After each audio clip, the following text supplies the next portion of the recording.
Maigret's Anger. Chapter 1. It was 12:15 when Maigret went through the permanently cool archway and out of a gate flanked by two uniformed policemen who were hugging the walls to get a little shade. He waved to them, then stood for a moment motionless and undecided, looking towards the courtyard, then towards Place Dauphine, then back towards the courtyard.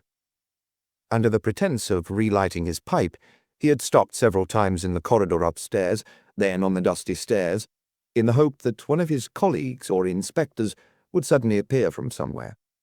It was unusual for the stairs to be deserted at that time, but this year, on the 12th of June, a holiday atmosphere already prevailed at police headquarters. Some people had gone away at the start of the month to avoid the crush of July and August, while others were getting ready for the annual exodus. After a dismal spring, it had suddenly turned hot that morning, and Maigret had worked in his shirt sleeves with the windows open. Apart from the daily briefing with the head of the police judiciaire and one or two visits to the inspector's office, he had spent the morning on his own, working on a tedious administrative chore he had started a few days earlier. Files piled up in front of him, and every now and then he would lift his head like a schoolboy, eyes fixed on the leaves hanging motionless on the trees, listening to Paris's murmur, which had just taken on the particular quality it has on hot summer days. For the past fortnight, he hadn't missed a single meal at Boulevard Michel-Lenoir, or been disturbed in the evening, or at night. Normally, he would have turned left on the embankment and headed towards Pont Saint-Michel to get a bus or taxi. The courtyard remained resolutely empty. No one came and joined him. Eventually, with a slight shrug of his shoulders, he turned right instead, and on reaching Place Dauphine cut across the square. Leaving his office, he had suddenly felt like going to the Brasserie Dauphine for an apéritif, despite the advice of his friend, Pardon, the doctor in Rue Picpus, at whose house he and Madame Maigret had had dinner the previous week. He had been good for several weeks, restricting himself to a glass of wine at meals and the occasional beer with his wife when they went out in the evening. Now, suddenly, he missed the smell of the bistrot on Place Dauphine, the aniseed taste of its apéritifs that went down so well on days like this. He had been hoping to run into someone who would drag him off there, but no such luck, and he felt guilty as he climbed the little brasserie's 3 steps. A long, low red car was parked outside, which he looked at, curiously. Oh well, Pardon had advised him to take care of his liver, but he hadn't barred him from having an apéritif, just one, after weeks of near total abstinence. He recognized some familiar faces around the bar, at least a dozen members of the police judiciaire who had almost as little work as him and had left early. It happened from time to time, a few days' lull, the office quiet as the grave, just routine matters as they were known, and then suddenly cases would flood in so fast that no one could catch their breath. The men waved to him in greeting, squeezed up to make room for him at the bar. Pointing to the glasses filled with a milky-coloured drink, he muttered, "Same here." The owner had already been there 30 years earlier when Maigret had started at Quai des Orfèvres, but in those days he had been the son and heir. Now there was another son, wearing a white chef hat in the kitchen, looking just as he had when he was a boy. "How's things, Chief?" "Fine." The smell hadn't changed. Every little brasserie in Paris has its distinctive aroma. In this one, for instance, against a background of apéritifs and liqueurs, a connoisseur would have discerned the slightly sharp bouquet of the ordinary wines of the Loire, and a preference for tarragon and chives in the cooking. Maigret automatically read the menu on the slate: baby whiting from Brittany and veal liver en papillote. As he did so, he caught sight of Lucas in the dining room, with its paper tablecloths. No one was eating lunch yet, and Lucas seemed to have taken refuge in there to have a quiet chat with a man Maigret didn't recognize. Lucas saw Maigret too. He hesitated, then got up and came out. "Have a moment, Chief. I think this might interest you." Maigret followed him, glass in hand. The stranger stood up. Lucas made the introductions. "Antonio Forano? Do you know him?" The name didn't ring any bells, but Maigret thought he had seen the handsome Italian with the movie-star looks before. He was probably the owner of the red sports car outside. It went with his appearance, the flashy cut of his light-coloured clothes, the heavy signet ring he was wearing on his finger. As the 3 men sat down, Lucas went on, He showed up at the office wanting to see me just after I'd left. The Pointe told him he might find me here." Maigret noticed that Luca was also having an aperitif, while Farana was making do with a fruit juice. "He's Émile Boulet's brother-in-law. He runs one of his clubs, the Paris Strip on Rue de Berry." Luca winked discreetly at his boss. "Say what you just told me, Farana." "Well, my brother-in-law has disappeared." He still had his native accent. "When?" asked Luca. "Last night, probably. We don't know exactly." He was overawed by Maigret. To distract from his nervousness, he took a cigarette case out of his pocket. "Do you mind?" "Go ahead." For Maigret's benefit, Luca explained. "You know Boulet, Chief. He's the little guy who turned up from an Havre 4 or 5 years ago." "7," the Italian corrected him. 7 years ago, right. He bought his first club on Rue Pigalle, the Lotus, and now he's got 4. Maigret wondered why Luca wanted to involve him. He hardly ever had dealings with that world now he had taken over the crime squad. He used to know it well, but he'd lost touch with it a little recently. He hadn't set foot in the club for at least 2 years, and he only knew a few of Pigalle's villains these days, mainly from the older generation, because it was a small world which was constantly changing. "I wonder," Luca went on, "if this hasn't got something to do with the Mazzotti case." Ah, right. He was beginning to understand. Mazzotti had been shot as he was leaving a bar on Rue Fontaine around 3 o'clock in the morning. When was that? About a month ago now, mid-May, roughly.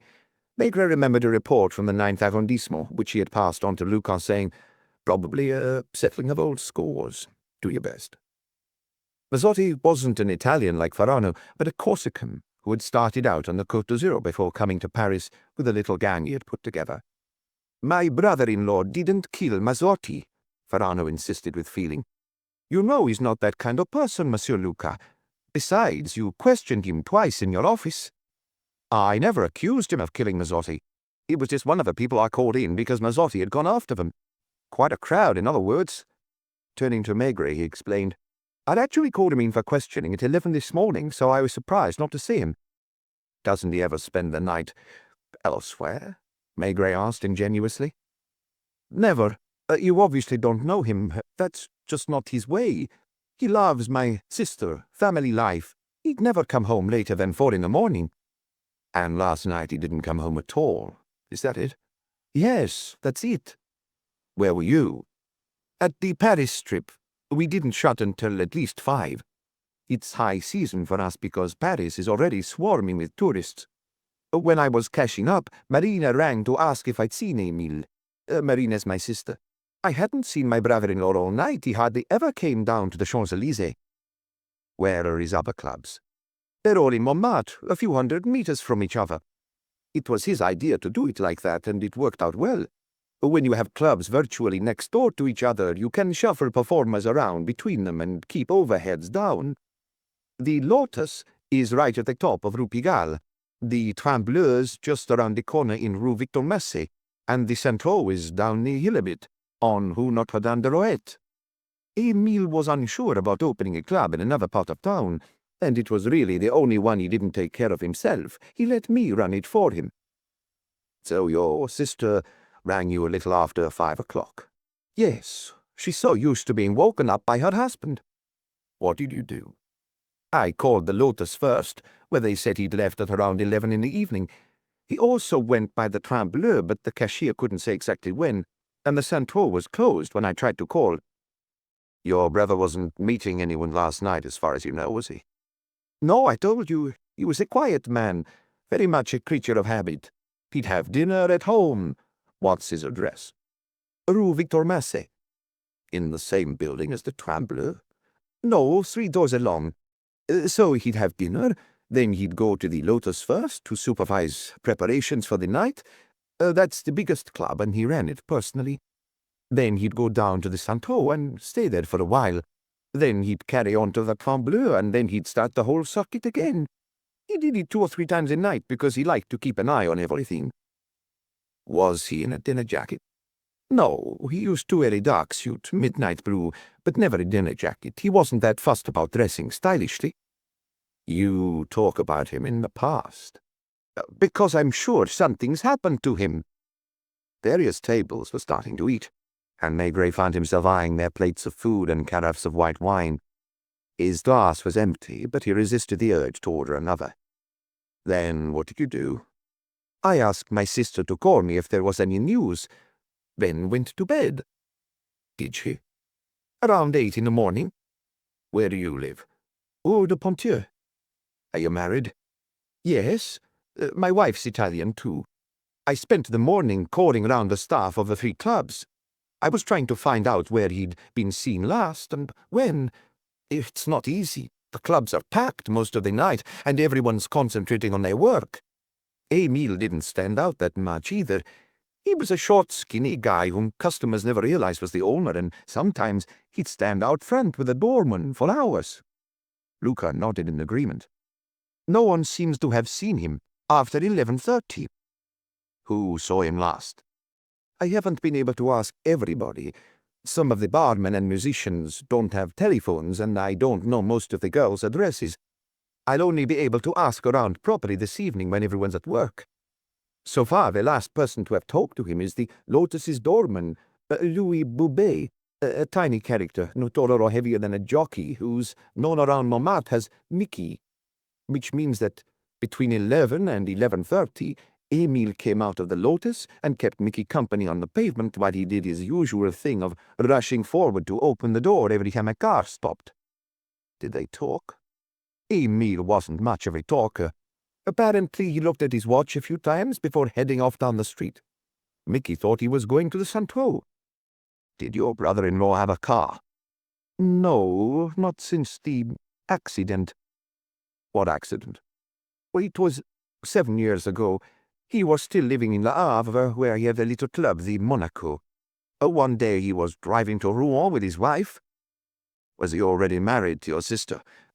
"This was his first wife, a French woman from around Le Havre called Marie Perrouet. She was expecting a child. In fact, they were going to Rouen to consult a specialist.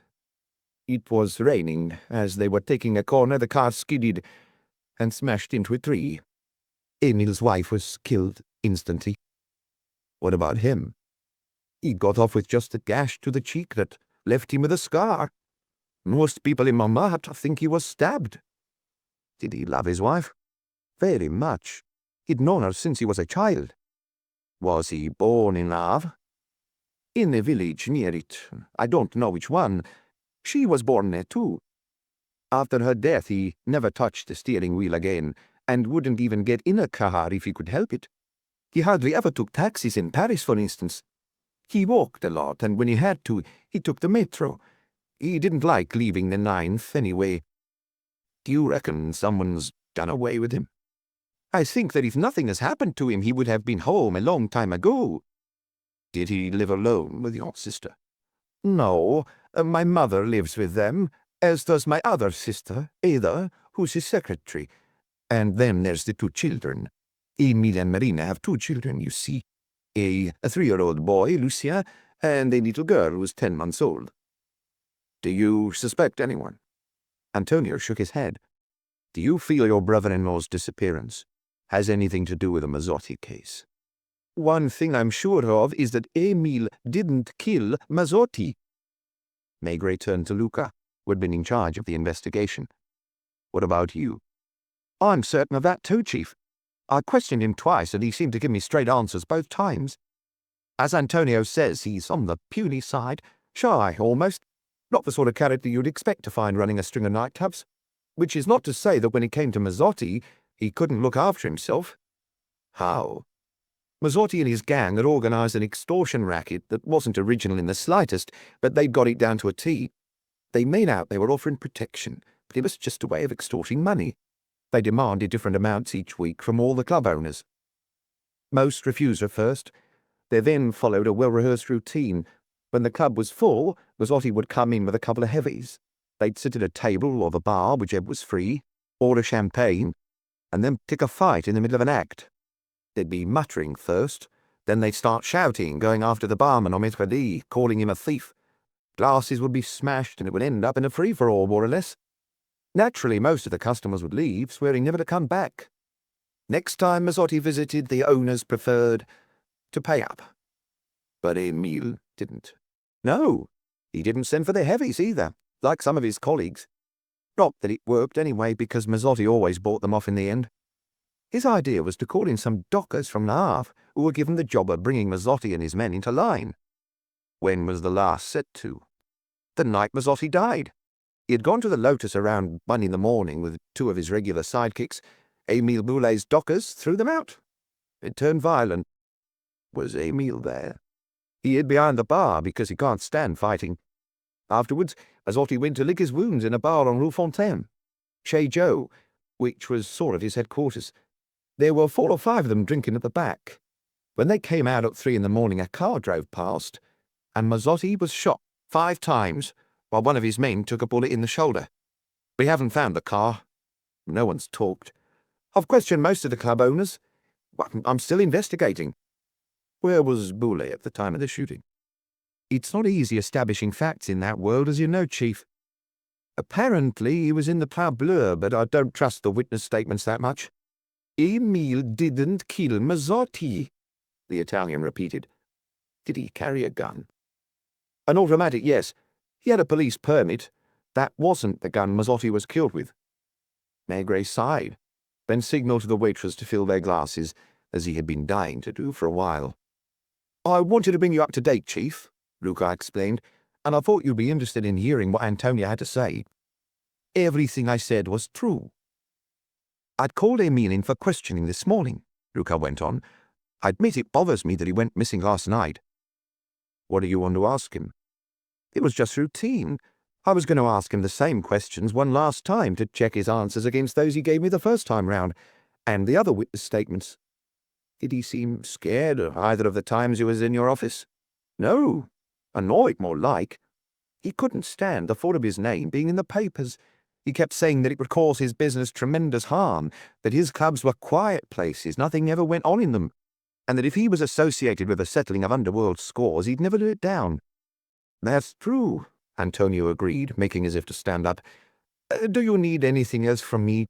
I should be getting back to my sisters and my mother, but in a terrible state. Moments later, they heard the roar of the red car as it sped off in the direction of Pont-Neuf. Maigret slowly took a sip of his aperitif, glanced sidelong at Luca, and sighed. Are you expected somewhere? No, I was planning to eat here. He nodded, making up Maigret's mind for him. In that case, we'll eat together. I'll give my wife a call. You can order.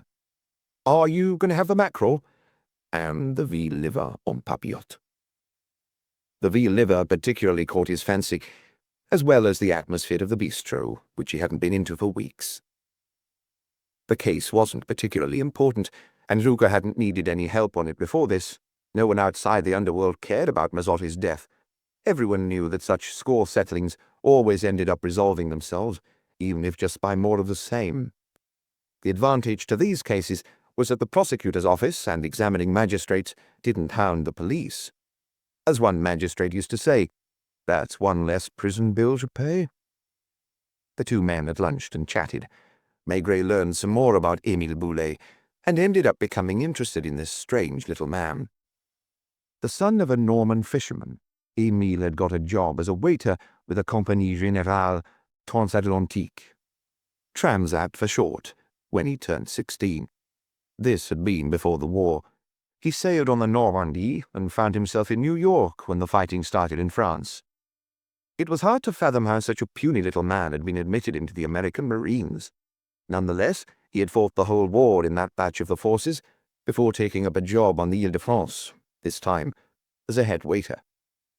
You know, Chief, almost all of them dream of going into business for themselves one day. 2 years after he got married, Boulet bought a bar in Le Havre and wasted no time turning it into a dance club. Striptease was just starting to become popular in those days, and he seems to have immediately made a pretty serious pile. By the time of the accident and his wife's death, he was already planning to expand to Paris. Did he keep the club in Le Havre? He appointed a manager. One of his old shipmates from the Ile-de-France runs it for him. In Paris, he bought the Lotus, which wasn't as successful then as it is now. It was a bit of a dive, a tourist trap like all the others round Place de Gaulle. Where did he meet Antonio's sister? At the Lotus. She was working in the cloakroom. She was only 18.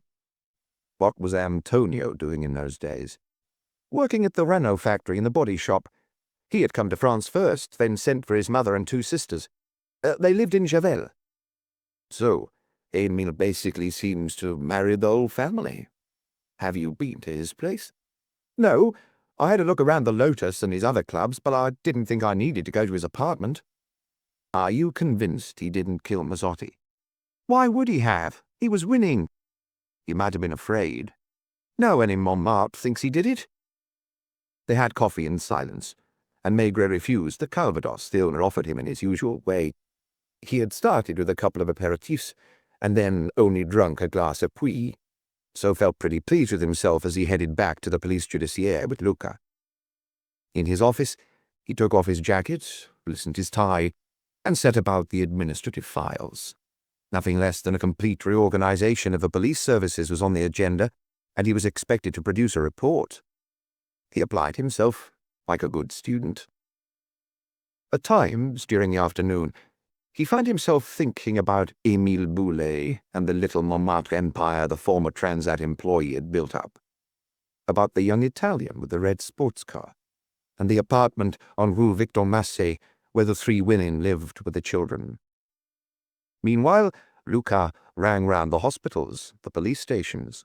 He circulated Boulet's description as well, but by 6:30, nothing had come of his inquiries. It was almost as hot that evening as it had been during the day. Maigret went for a walk with his wife and sat outside a café in Place de la République, nursing a glass of beer for almost an hour. They talked mainly about their holidays. Many of the men passing by had their jackets over their arms. Most of the women were wearing cotton print dresses.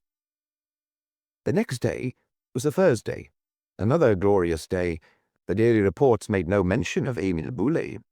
Luca had no news either. There was a violent but short-lived thunderstorm around 11, after which steam seemed to be rising from the cobblestones. He went home for lunch, then returned to the office and the stack of files. When it was time to leave Quai des Orfèvres, there was still no news of the little man from Le Havre, and Luca had spent a fruitless afternoon in Montmartre.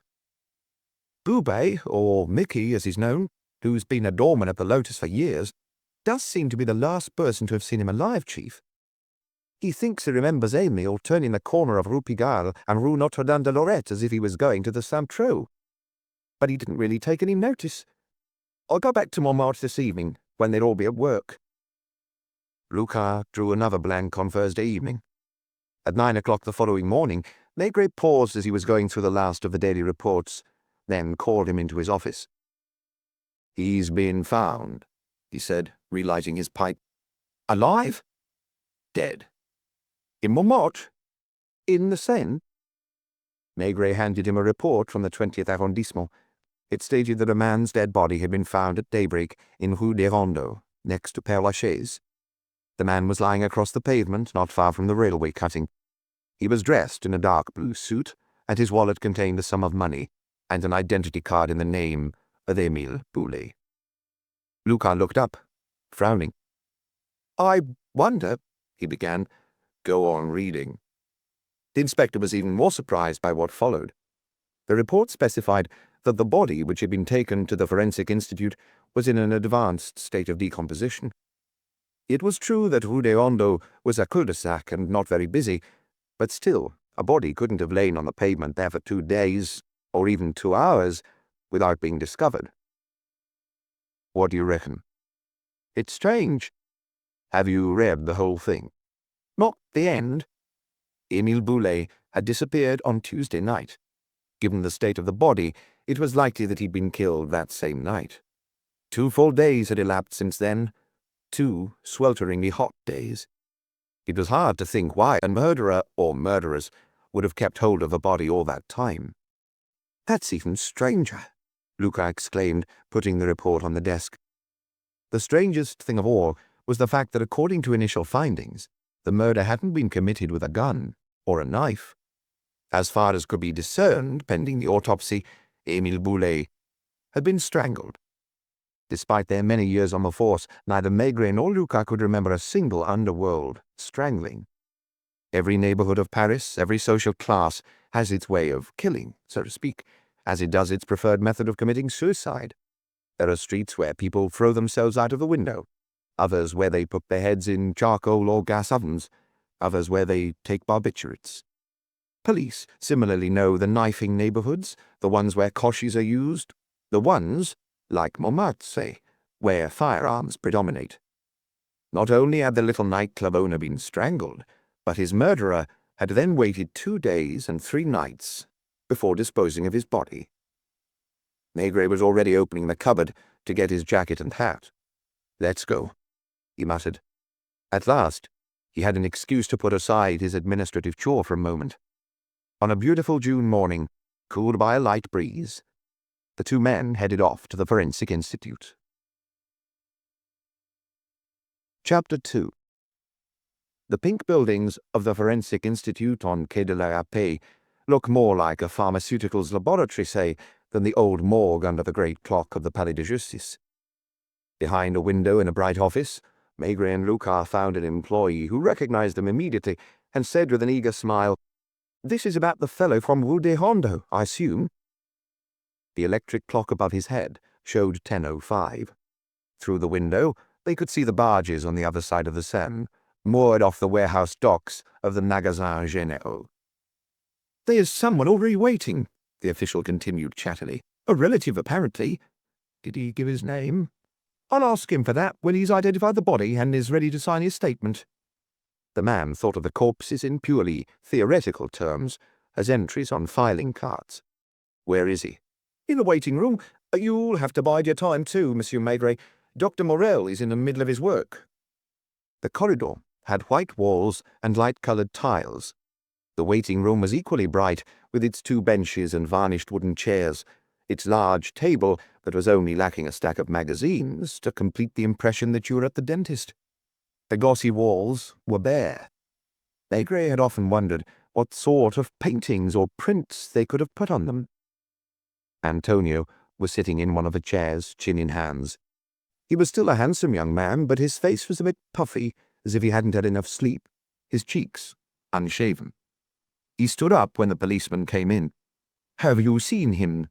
he asked. "Not yet." "Nor have I. I've been waiting for over half an hour. That was definitely Emil's identity card they showed me, though." "Who did?" "An inspector with an odd name. Hang on. Bornick? Bornick, yes." Maigret and Lucas exchanged a look. Bornick from the 20th arrondissement. They might have guessed. There were a few of his sort in local stations, not only inspectors, but chief inspectors, who were the police judiciaire's sworn rivals and made it a point of honour to arrive at crime scenes before them. Maigret had only learned that the body had been found from the daily reports, and the officers of the 20th had been anything but idle since their discovery. Avoiding these excesses of zeal was precisely why he had been working for the past few weeks on a reorganization of the force. "Do you think the dock's going to be much longer? The women are frantic." "Did Bornick go and tell them?" "This morning. It wasn't even 8 o'clock. They'd just got up and were seeing to the kids. 'Which of you is Marina Boulay?' he asked. Then he handed my sister an identity card. 'This is your husband's, isn't it? Do you recognize his photograph? When did you last see him?' You can imagine the scene. Ada immediately rang me at home. I was asleep. I didn't stop to have breakfast or make a cup of coffee. A few minutes later I was in Rue Victor Massé, being treated as a suspect by the inspector, more or less. 'Hey, who are you?' 'The brother-in-law.' 'Of this lady?' 'No, of her husband.' Antonia was very tense. I had a huge argument about my identifying the body rather than my sister. She insisted on coming. I didn't think it would be a pretty sight, so I made her stay at home." He nervously lit a cigarette. "Didn't the inspector come with you?" "No. Apparently he's got something else to do. He told me that the clerk here would give me a form to fill out and sign." After a pause he added, "You see, I was right to be worried. A couple of days ago you didn't seem to believe me." "Where is Rue des Rondeaux?" "Beside Père Lachaise Cemetery." "I don't know it around there. What's it like?" A door opened. Dr. Morel, who was wearing a white coat and cap with a surgical mask under his chin, looked round for Maigret. "I was told you're waiting for me, Maigret. Would you follow me?" He showed them into a room where the only light came through frosted glass panes. The walls were lined with metal cabinets of the sort you find in government offices, except that they were of an unusual size. A body covered with a sheet lay on a gurney. "Best if his brother-in-law identifies him first," said Maigret. The sheet was pulled back from the face in the customary way. The dead man had almost a centimetre's growth of beard, which was reddish in colour, like his hair. His skin was a shade of blue, and the scar on his left cheek that Antonio had talked about at the Brasserie Dauphine was clearly visible. Under the sheet, his body looked slight and thin. "Is that definitely him?" "Of course it is." Sensing the Italian felt nauseous, Maigret sent him to the office at Lucca to complete the paperwork. "Shall we put him away?" asked the doctor, signalling to a man in a grey coat who had already opened one of the drawers. "Will you come with me, Maigret?" He took him into an office with a wash basin and, as he talked, disinfected his hands and face, took off his white coat, and looked like an ordinary man again. "I imagine you'd like some preliminary findings before you get my report. As usual, we'll have to do some analyses, which will take several days.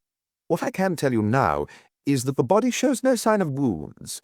The man was strangled, or, more precisely—" Morel searched for the right word, as if he wasn't too sure himself. "This isn't official, right? I shan't be so categorically in my report. If I had to piece together the murder on the basis of a post-mortem, I'd say that the victim was attacked from behind, that someone put their arm round his neck and pulled back so violently that a cervical vertebra snapped. The effect is similar to what you'd call whiplash." "So he was standing up, was he?" "Yes, or possibly seated. I'm inclined to think that he was standing up and that he wasn't expecting to be attacked. There was no real struggle. He didn't put up any sort of fight. I carefully examined his nails and didn't find any strands of wool which would indicate that he had grabbed hold of the attacker's clothes. Or blood, or hair. There are no scratches on his hands, either." "Who is he?" "A nightclub owner. Do you have any idea of the date of his death?" "It's been at least 2 full days, 3 at the most since the man died. Again, off the record, I can't vouch for this, but I'd be inclined to add that, in my opinion, the body wasn't out in the open during that time. You'll have an initial report this evening." Lucas appeared. "He signed the papers. What shall I do with him? Send him back to Rue Victor Massé?" Maigret nodded, because he still had to examine Émile's clothes and the contents of his pockets. This would be repeated more scientifically later in the laboratory. The belongings were in another room, in a pile on a table. The dark blue suit wasn't torn, and there was only a little dust on it. No blood. It was barely crumpled. The black shoes were as clean as those of a man just stepping out of his house, with only 2 fresh scuffs in the leather. Maigret would have put money on the murder being committed indoors rather than in the street, and on the body only being left on the pavement in Rue des Rondeaux late the previous evening. Where had it been brought from? A car had almost certainly been used. It hadn't been dragged along the pavement. The contents of the pockets were something of a disappointment. Had Émile Boulet smoked? Apparently not. No pipe, no cigarettes, no lighter, no matches. None of those strands of tobacco you always find at the bottom of smokers' pockets. A gold watch, 500 new franc notes, and 350s in the wallet. A few 10-franc notes loose in one of the pockets, and some small change in another. A bunch of keys, a penknife, a couple of handkerchiefs, one crumpled, the other neatly folded in his breast pocket. A small packet of aspirin, and some peppermints. Lucas, who was emptying the wallet, exclaimed, "Look, my summons." A summons Émile Boulet would have been hard put to answer. "I thought he carried an automatic," muttered Maigret. A gun wasn't among the objects spread out on the table, but there was a checkbook which Maigret leafed through. It was almost new, only 3 check stubs.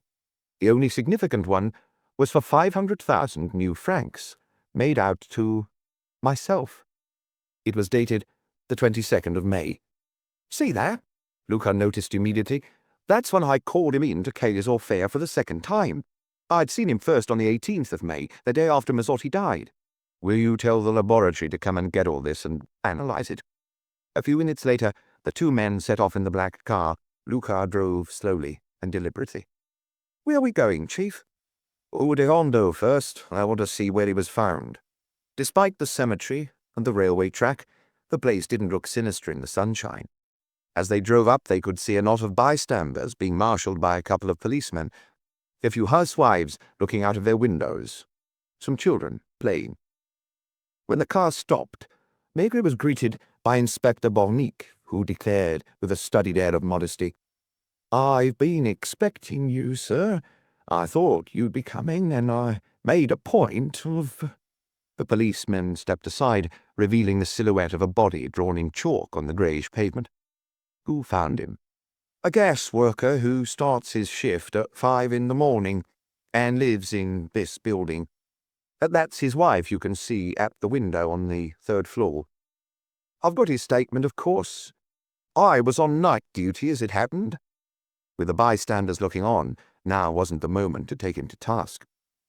"Tell me, Bornick, do you get the impression the body was pushed out of a car or left on the pavement?" "Left, definitely." "On his back?" "On his stomach. At first sight, you might have thought he was a drinker sleeping off a heavy night. Except for the smell." "Oh, goodness, that smell. I can't tell you." "I imagine you've questioned the neighbours." "All the ones who are at home. Women and old men mainly, because the rest have gone to work." "No one saw anything? Heard anything?"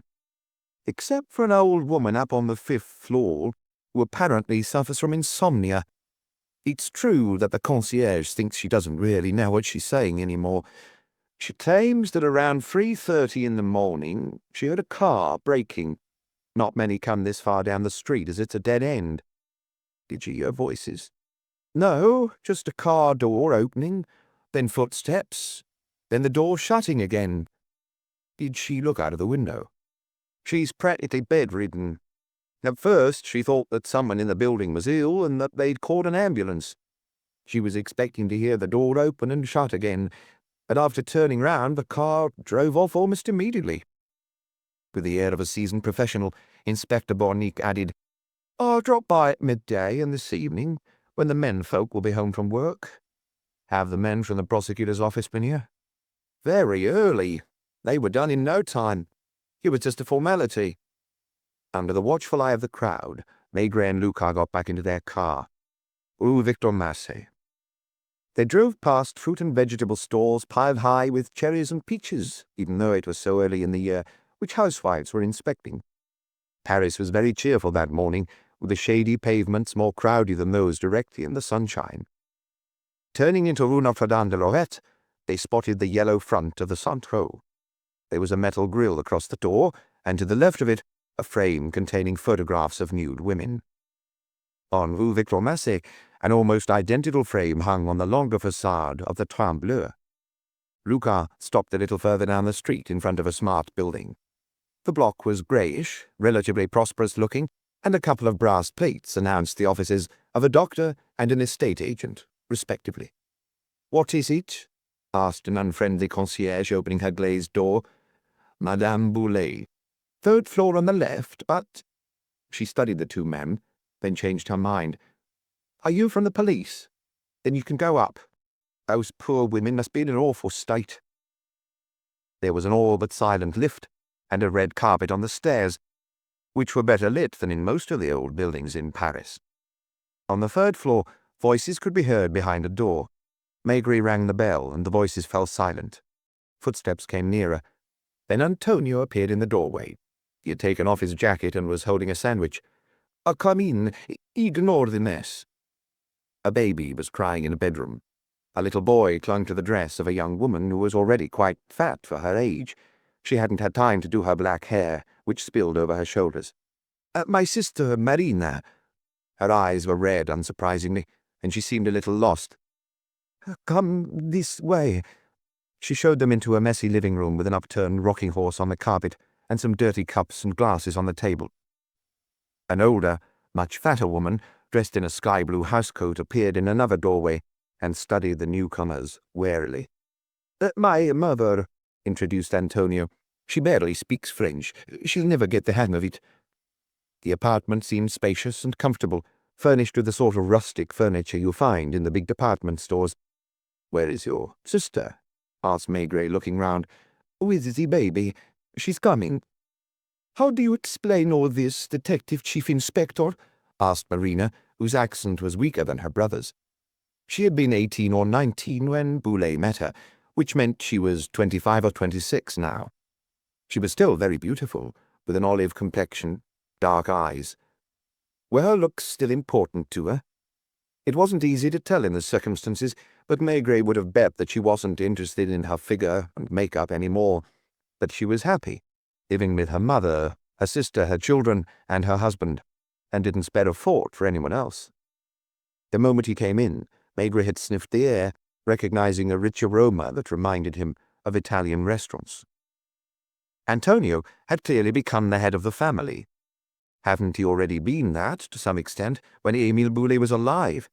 The former cruise ship waiter would have had to ask him for Marina's hand, wouldn't he?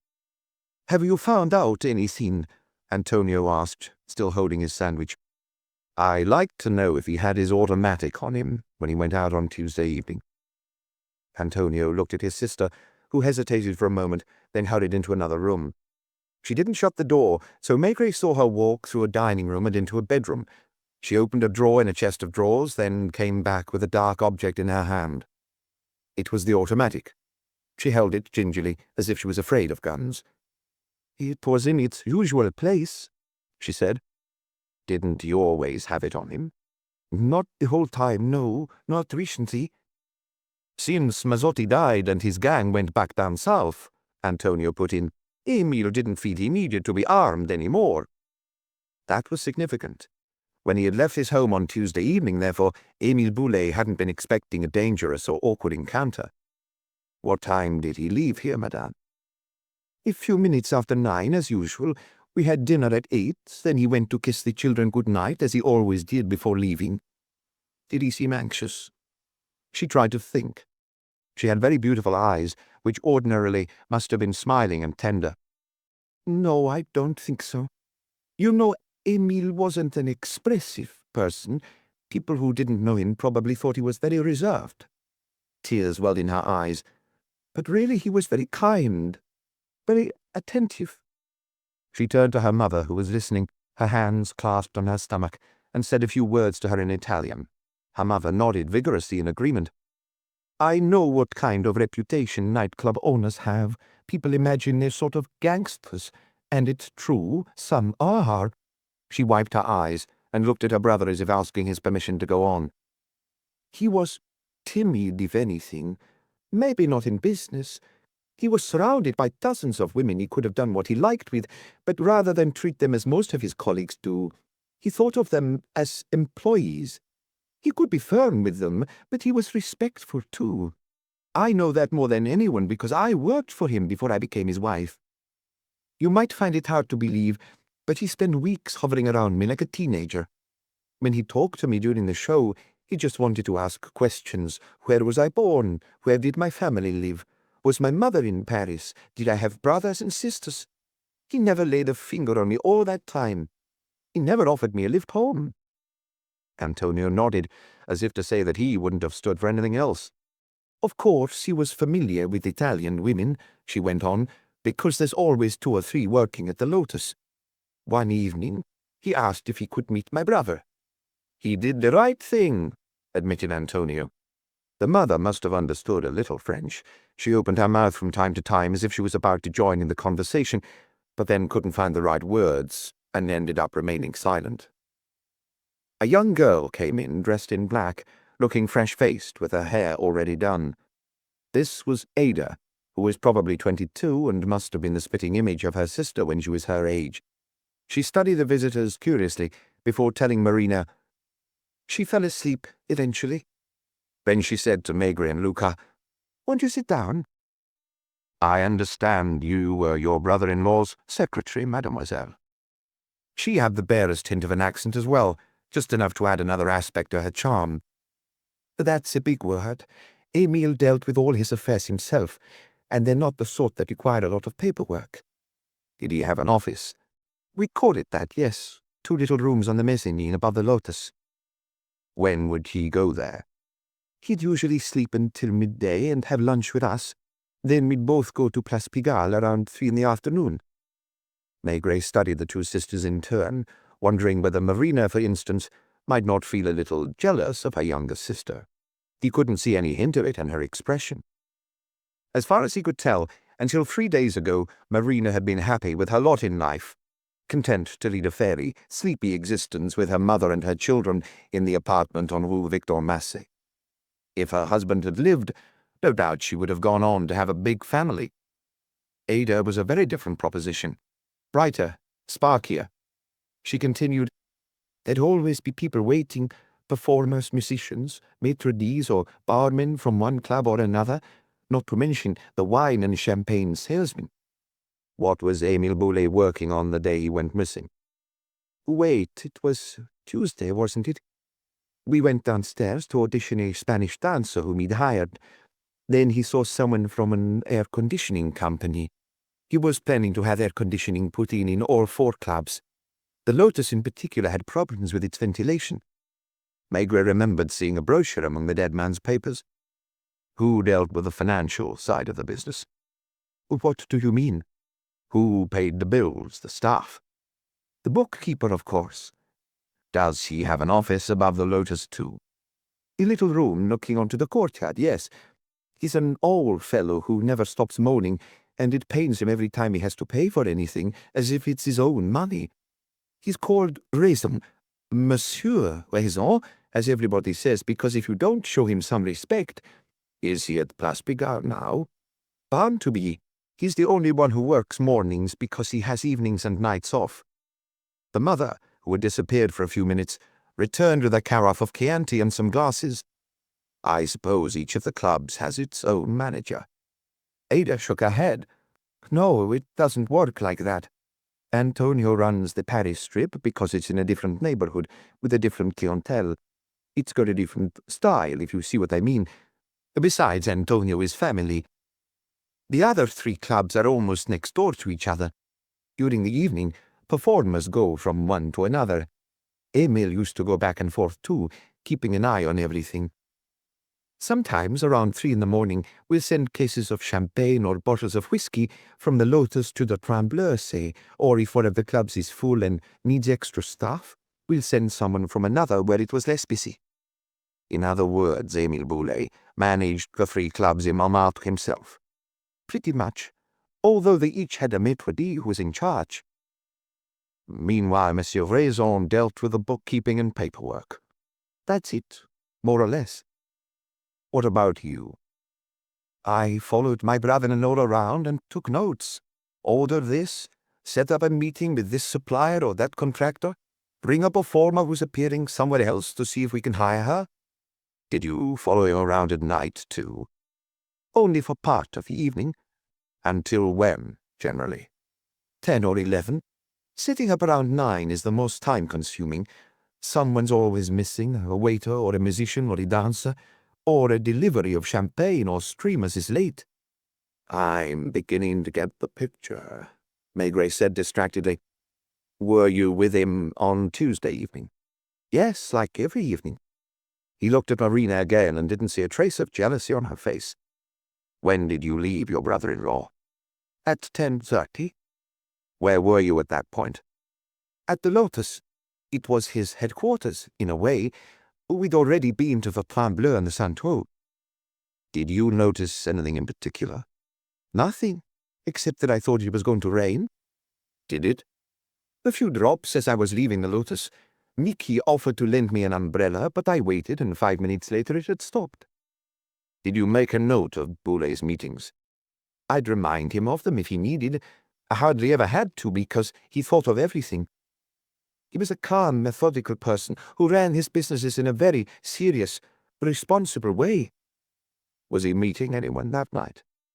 "Not as far as I know." "Would you have?" "I assume so.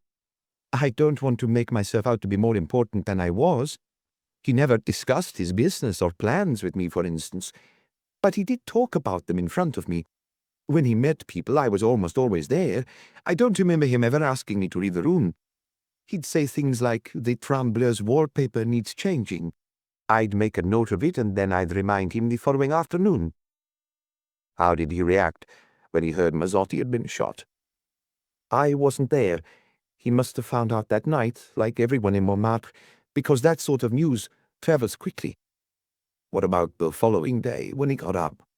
He asked me to get the papers first thing. I went and bought them on the corner. Didn't he read them regularly? He'd have a quick look at a morning paper and an evening one. Did he bet on the races? Never. No horses, no cards. He didn't gamble at all. Did he talk to you about Mazzotti's death? He told me he expected to be called in for questioning and asked me to ring the maitre at the Lotus to see if the police had come by. Maigret turned to Luca, who understood his unspoken question. 2 inspectors from the 9th went round, he said. Did Boulay seem worried? He was afraid of bad publicity. It was Antonio's turn to join in the conversation. That was always his big worry. He often told me to mind the reputation of my place. Just because we earn our living from showing naked women doesn't mean we're gangsters, he used to say. I am a reputable businessman, and I want everyone to know that. It's true. I heard him say that too. Aren't you drinking, Detective Chief Inspector? Despite not feeling like Chianti at 11:30 in the morning, he took a sip to be polite. Did he have friends? Ada looked around as if that was a sufficient answer. He didn't need friends. This was his life. Did he speak Italian? Italian, English, a little Spanish. He'd learned languages on the cruise ships, then in the United States. Did he talk about his first wife? Marina didn't seem remotely embarrassed as her sister answered, He went to her grave every year, and her picture is still on the bedroom wall. One other question, Mademoiselle Ada. When he died, Boulay had a checkbook in his pocket. Do you know anything about that? Yes. He always had it on him, but didn't use it much. Monsieur Raison made the big payments. Emile always had a wad of notes in his pocket, too. You have to in this job. Your brother-in-law was called into the police judiciaire on the 18th of May. I remember. Did you go to Quai des Orfèvres with him? To the door. I waited for him outside, on the pavement. Did you take a taxi? Didn't like taxis or cars in general. We went by metro. He then received another summons for the 23rd of May. I know, he was worried about that. Again, because it might lead to bad publicity? Yes. Right. On the 22nd of May, he withdrew quite a sizable sum, 500,000 francs, from the bank. Did you know that? No. Weren't you responsible for his checkbook? She shook her head. Didn't he let you see it? It wasn't that. It was his personal checkbook. It never occurred to me to take a look at it. He didn't lock it away. He left it on the chest of drawers in his bedroom. Was he in the habit of withdrawing large sums of money from the bank? I doubt it. There was no need. If he needed money, he'd take it out of the till at the Lotus or one of the clubs and leave a note in its place. Do you have any idea why he took out that money? None. Do you have any way of finding out? I'll try. I'll ask Monsieur Raison. I'll look in the correspondence. I'd appreciate it if you could do that today, and give me a call if you find anything. When they were out on the landing, Antonio asked in a slightly embarrassed voice, What do we do about the clubs? Maigret looked at him uncomprehendingly, so he went on, Shall we open them regardless? I don't see any reason to, but I suppose it's a matter for you and your sister to decide, isn't it? If we shut, people are going to wonder. The lift arrived, and Maigret and Luca got in, leaving the Italian to his confusion. Chapter 3. Maigret lit his pipe on the pavement, blinking in the sunshine. He was about to say something to Luca when a typical little Montmartre scene unfolded in front of them. The Train Bleu was not far away, with its neon sign turned off, its shutters closed. Directly opposite the Boulez building, a young woman rushed out of a little hotel wearing a black evening dress with a tulle scarf thrown over her bare shoulders. In the daylight, the roots of her dyed hair were showing, and she hadn't stopped to fix her makeup. She was tall and slim, like a chorus girl. Hurrying across the road on precariously high heels, she went into a little bar, where she was probably going to have coffee and croissant. Another person came out of a hotel almost on her heels. A Scandinavian businessman type in his mid to late 40s, who glanced left and right, then headed to the corner of the street and hailed a taxi. Maigret reflexively looked up at the windows on the third floor of the building he had just left, at the apartment where 3 women had recreated a little Italy with 2 children at its heart. "It's 11:15. I want to go and see Monsieur Raison in his office. You could ask around the neighborhood in the meantime, especially the shops, the butcher's and cheese shop, you know." "Where shall I find you, Chief?" "At Chez Joe's." That was the bar where Mazzotti had been shot. Maigret wasn't following any fixed plan. He didn't have any ideas. He was a bit like a gun dog running around, sniffing left and right. And the truth was, he didn't mind being exposed to this Montmartre air for the first time in years. He turned the corner of Rue Pigalle, stopped at the Lotus's metal gate, looked unsuccessfully for a bell. The door behind the gate was locked. There was another club next door, smaller and shabbier, its front painted an aggressive purple, and beyond that a lingerie boutique, its narrow window filled with gaudy bras and knickers. On the off chance, he went into a block of flats and found a surly concierge in her lodge. "The Lotus?" he asked. "Didn't you see it was shut?" She studied him suspiciously, possibly sensing a policeman.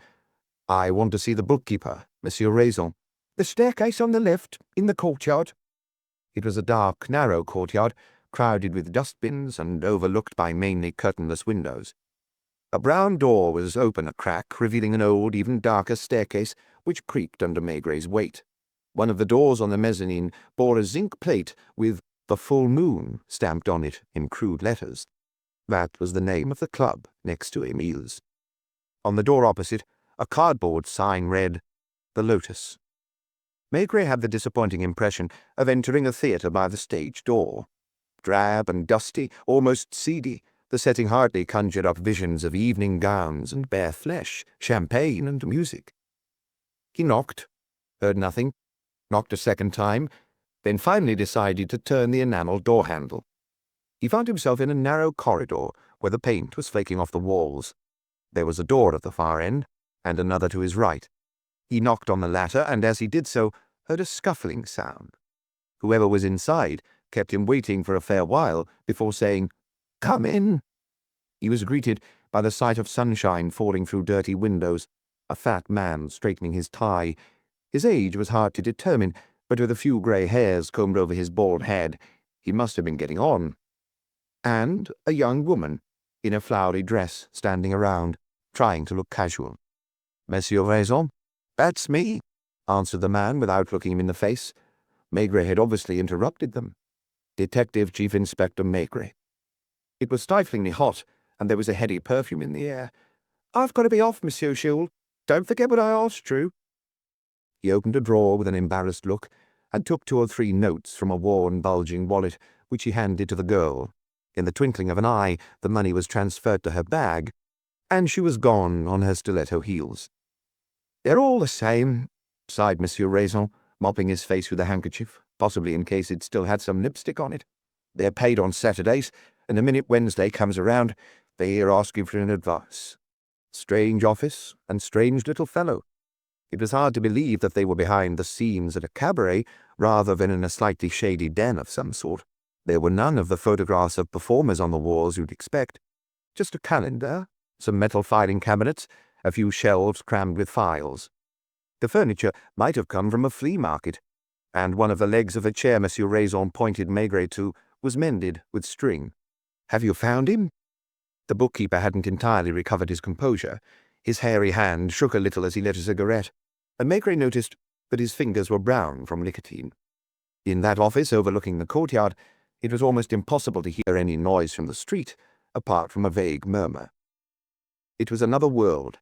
Monsieur Raison was in shirt-sleeves, with large patches of sweat under his arms, and his unshaven face was running with sweat too. Maigret would have bet money that he wasn't married, didn't have a family, and lived alone in a dark apartment in the neighborhood where he cooked his meals on a spirit stove. "Have you found him?"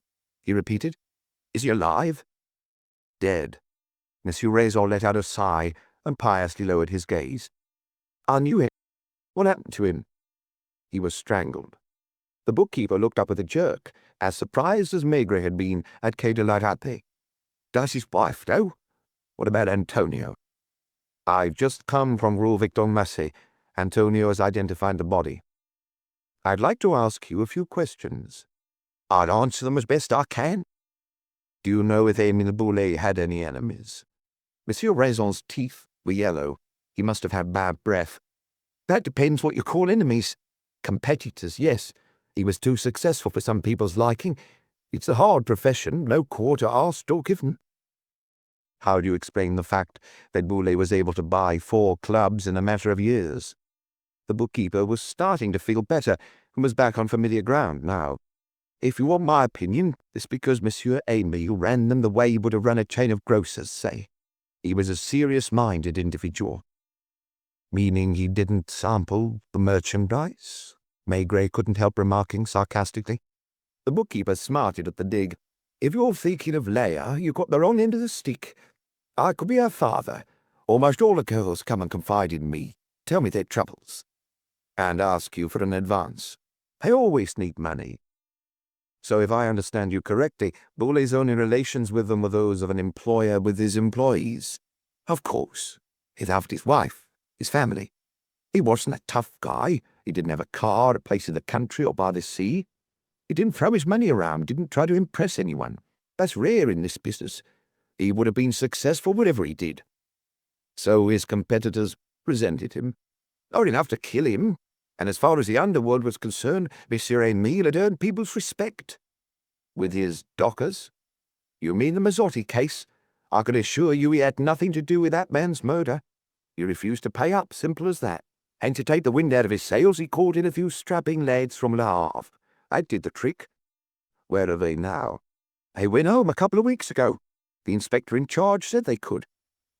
He was referring to Lucca. Boulet insisted on doing things by the book. You could ask your colleague in Vice, who's in Montmartre almost every night and is a good judge of people. A thought crossed Maigret's mind. Is it all right if I make a telephone call? He rang the home number of Dr. Morel, whom he had forgotten to ask something that morning. I was wondering, Doctor, is it possible, before you get the results of the tests, to tell me roughly how long after his dinner Boulet was killed? What? No, I'm not asking for an exact answer. Within an hour, yes. I know that, based on the contents of his stomach. He ate at 8 in the evening. Was that between midnight and 1 in the morning? Thank you. One little box ticked off. I assume you don't work at night, Monsieur Raison? The bookkeeper, with a lonely air, shook his head almost indignantly. I never set foot in the club. It's not my job. I imagine your employer kept you informed about his business affairs. In principle, yes. Why, in principle? Because he didn't talk to me about forthcoming plans, for instance. When he bought the Paris strip to set up his brother-in-law, I only found out the day before he signed the papers. He wasn't much of a talker. Did he say anything about a meeting on Tuesday evening? No, nothing. I tried to explain how the office has always worked. I'm here mornings and afternoons. In the morning, I'm more or less on my own. In the afternoon, the boss used to come in with Ada, his secretary. Where's his office? I'll show you. It was at the end of the corridor, a room barely larger or more luxurious than the one the 2 men had left. A typist's desk with a typewriter in one corner, a few filing cabinets, some photographs of Irina and the 2 children on the walls, another photograph of a woman with blonde hair and melancholy eyes, who Maigret presumed was Boulet's first wife. He only called me when he needed me. I just placed the orders and settled the bills. So you saw to all the payments, including the ones in cash. What do you mean? Maigret may not have worked in Vice, but he still knew how things worked after dark. I imagine some payments were cash in hand, off the books, if only to dodge the tax man. No offence, Monsieur Maigret, but you're wrong there. I know it's what everyone thinks about this business, and it sounds easy, but that was what made Monsieur Boulet different from everyone else. As I've already said, the fact that he insisted on everything being legitimate. Did you do his tax returns? Yes and no. I kept his accounts up to date, and when the time came, I handed them over to his lawyer. Let's suppose that at a certain moment Boulet needed quite a large amount of money. 500,000 francs. Quite simple.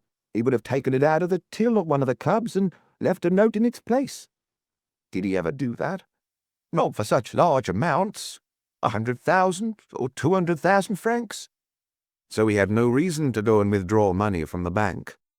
Intrigued by the question, Monsieur Raison took his time answering.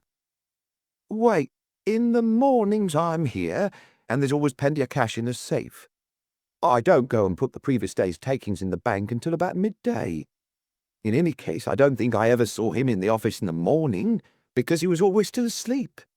In the evenings, as I've told you, he could just take it from the till at the Lotus, the Train Bleu, or the Centraux. Afternoons are another matter. If he'd needed 500,000 in the middle of the afternoon, he probably would have gone to the bank. Which he did, on the 22nd of May. Does that date mean anything to you? No, nothing. Do you have any record of a payment being made on that date, or the following day? They had gone back into Monsieur Raison's office. The bookkeeper studied a black, cloth-bound ledger. None, he confirmed. Are you sure your boss wasn't having an affair? That's completely far-fetched, in my opinion. He wasn't being blackmailed, was he? Can you check the bank statements to see if Boulet cashed any other similar checks? The bookkeeper fetched a file from one of the cabinets, ran his pencil down the columns. Nothing in April, or March, or February. Nothing in January either. That'll do. Sir Emile Boulet had only gone to the bank and withdrawn money once in the last few months. That check was still bothering Maigret. He sensed he was missing something, probably something important, and his thoughts were going round in circles. He came back to a question he had already asked. Are you sure your boss didn't pay anyone cash in hand? I can't think who he would have. I know it may be hard to believe, but you can ask Maître Gaillard. Monsieur Emile was almost obsessive about this. He used to say that people in slightly marginal professions are the ones that have to be the most above board. Don't forget that everyone's suspicious of us. The police are on our backs the old time, not just Vice. The fraud squad as well. Oh, that's right. Talking of the fraud squad, I remember a story. 2 years ago, at the Centraux, an inspector found some counterfeit whiskey in branded bottles. It goes without saying that that's common practice in lots of places. Naturally, Customs and Excise started proceedings. Monsieur Emile swore he was the first he'd heard of it. His lawyer took it in hand, and they were able to prove that the barman was switching the alcohol for his own profit. The boss settled up anyway, but I need hardly tell you that the barman was shown the door. Another time, I saw him even more furious. He had noticed some suspicious characters among the Traveller's customers. When you're used to the clientele, you can immediately spot anyone who's there for different reasons, you understand. The police didn't need to step in on that occasion. Monsieur Emile found out before they did that a musician he'd recently hired was dealing drugs, on quite a small scale, actually, and then threw him out that evening. How long ago was this? Before the business with the barman, almost 3 years ago now. What happened to the musician? He left France a few weeks later and now works in Italy. None of this explained the 500,000 francs, let alone the death of Boulet, whose body had been kept heaven knew where for 2 days and 3 nights, then left in a deserted street by Père Lachaise. Can you get into the club from these offices? Through here. He opened a door, which Maigret had presumed was the door of a cupboard, and had to turn on a light because it was almost pitch dark. Maigret saw a steep spiral staircase. Do you want to go down? Why not? He followed Monsieur Raison down the stairs, which led to a room where a selection of women's clothes, some shiny with sequins or fake pearls, were hung along the walls. There was a dressing table painted grey and cluttered with jars of cream, makeup, eyeliner. The room had a stale, faintly citrus smell. This was where the performers swapped their everyday clothes for their professional gear before stepping out into the spotlights. Out to where men bought champagne at 5 or 6 times the going rate for the privilege of admiring them. First, though, as Monsieur Raison Maigret did, they had to go through a sort of kitchen, which lay between the dressing room and the club. 2 or 3 strokes of sunlight filtered through the shutters. The walls were purple, the floor strewn with streamers and multicolored cotton balls. There was a lingering smell of champagne and tobacco, and a broken glass was still lying in one corner near the band's instruments in their covers. The cleaning ladies only come in the afternoon. They clean of trombleurs well in the morning, and then go to Rue Notre-Dame de Lorette at 5, so that by 9 everything is ready for the first customers. It was as depressing as a beach resort in winter with its shuttered holiday houses and casino. Maigret looked around as though the decor would give him an idea, a starting point. Can I go straight out onto the street? The key to the gate is upstairs, but if you'd like, don't put yourself out. He climbed the stairs again, and moments later, after shaking Monsieur Raison's clammy hand, was walking back down the stairs that gave onto the courtyard. It was a pleasure after that to be bumped into by a boy running along the pavement, to breathe the wholesome smell of a vegetable stall as he walked past. He was well acquainted with a bar belonging to Joe, whom everyone called Joe the Wrestler. He had known it for at least 20 years, if not more, and it had had no shortage of owners. No doubt, its popularity had something to do with its strategic position just round the corner from Pigalle, from Place Blanche, and the pavements patrolled tirelessly throughout the night by a crowd of women. Shut down 10 times by the police, local villains had invariably reclaimed the bar as a meeting place, and Mazzotti wasn't the first to be killed there. It was peaceful enough, though, at least at that time of day. It was done up like a traditional Parisian bistro, with its zinc bar, mirrored walls and wall seats. 4 men were playing belote in a corner, while 2 plasterers in overalls, their faces flecked with white, were drinking wine at the bar. Luca was already there, and as Maigret came in, the owner, a giant of a man with rolled-up sleeves, called out, "Here's your boss. What can I get you, Monsieur Maigret?" He was always sarcastic, even under intense questioning. He had experienced his share of that in his career, not that it had resulted in any convictions. A glass of white wine. Maigret could tell from Luca's face that he hadn't found out anything significant. He wasn't too disappointed. The investigation was just starting. They were still dipping their toes in the water, as he put it. The 4 card players occasionally gave them sardonic rather than anxious looks. Joe's voice had a similarly sardonic note when he asked, "Found him, then?" "Who?" "Honestly, Detective Chief Inspector, you're forgetting that you're in Montmartre where news travels fast. Emil's been missing for 3 days. You're roaming around the neighborhood." "What do you know about Emile?" "Who? Me?" Joe liked clowning around. "What am I supposed to know? Do you think an upstanding businessman like that is going to patronize my establishment?" This was met with smiles in the card players' corner, but Maigret took a drag of his pipe and drank his wine without letting himself be put out. Then he said gravely, "He's been found." "In the Seine?" "Actually, no. It wouldn't be too much of an exaggeration to say that he's been found in the cemetery." "Did he want to save himself the cost of a funeral? I wouldn't be surprised knowing him. Seriously, though, is Emile dead?" "Has been for 3 days. This time Joe frowned, as Maigret had done that morning. "You mean he died 3 days ago and they only found him this morning?" "Lying on the pavement in Rue des Rondeaux." "Where's that?" "Like I said, a cul-de-sac running alongside Père Lachaise." The card players pricked up their ears. They were obviously as surprised as the landlord. "He hadn't been there for 3 days, though, had he?" "He was put there last night." "Well, if you're asking my opinion, I think something's not right about this. We're having a pretty hot spell, aren't we? It's not going to be very pleasant having a dead body under your roof in weather like this. Quite apart from the fact that that's a strange place to drop off that sort of parcel, unless a maniac did it." "Come on, Joe, it won't hurt you to be serious for a minute." "I'm being deadly serious, Monsieur Maigret." Mazzotti was shot as he was leaving here. "Just my luck. I sometimes wonder if they didn't do it on purpose to get my license taken away." "We didn't give you a hard time, you'll have noticed." "Except for the 3 mornings I was in with your inspector," rejoined Joe, indicating Luca. "I'm not asking if you know who did it." "I didn't see anything. I'd gone down to fetch up some bottles from the cellar." "I don't care whether that's true or not. I just want to know, in your opinion, could Émile Boulet have done it?" Joe grew serious. To give himself time to think, he poured himself a glass of wine, filling Maigret's and Luca's glasses as he did so. He also looked over at the card players' table as if he wanted to ask their advice or convey the position he was in. "Why do you ask me that?" "Because you know more about what goes on in Montmartre than pretty much anyone." "People say that." He was flattered all the same.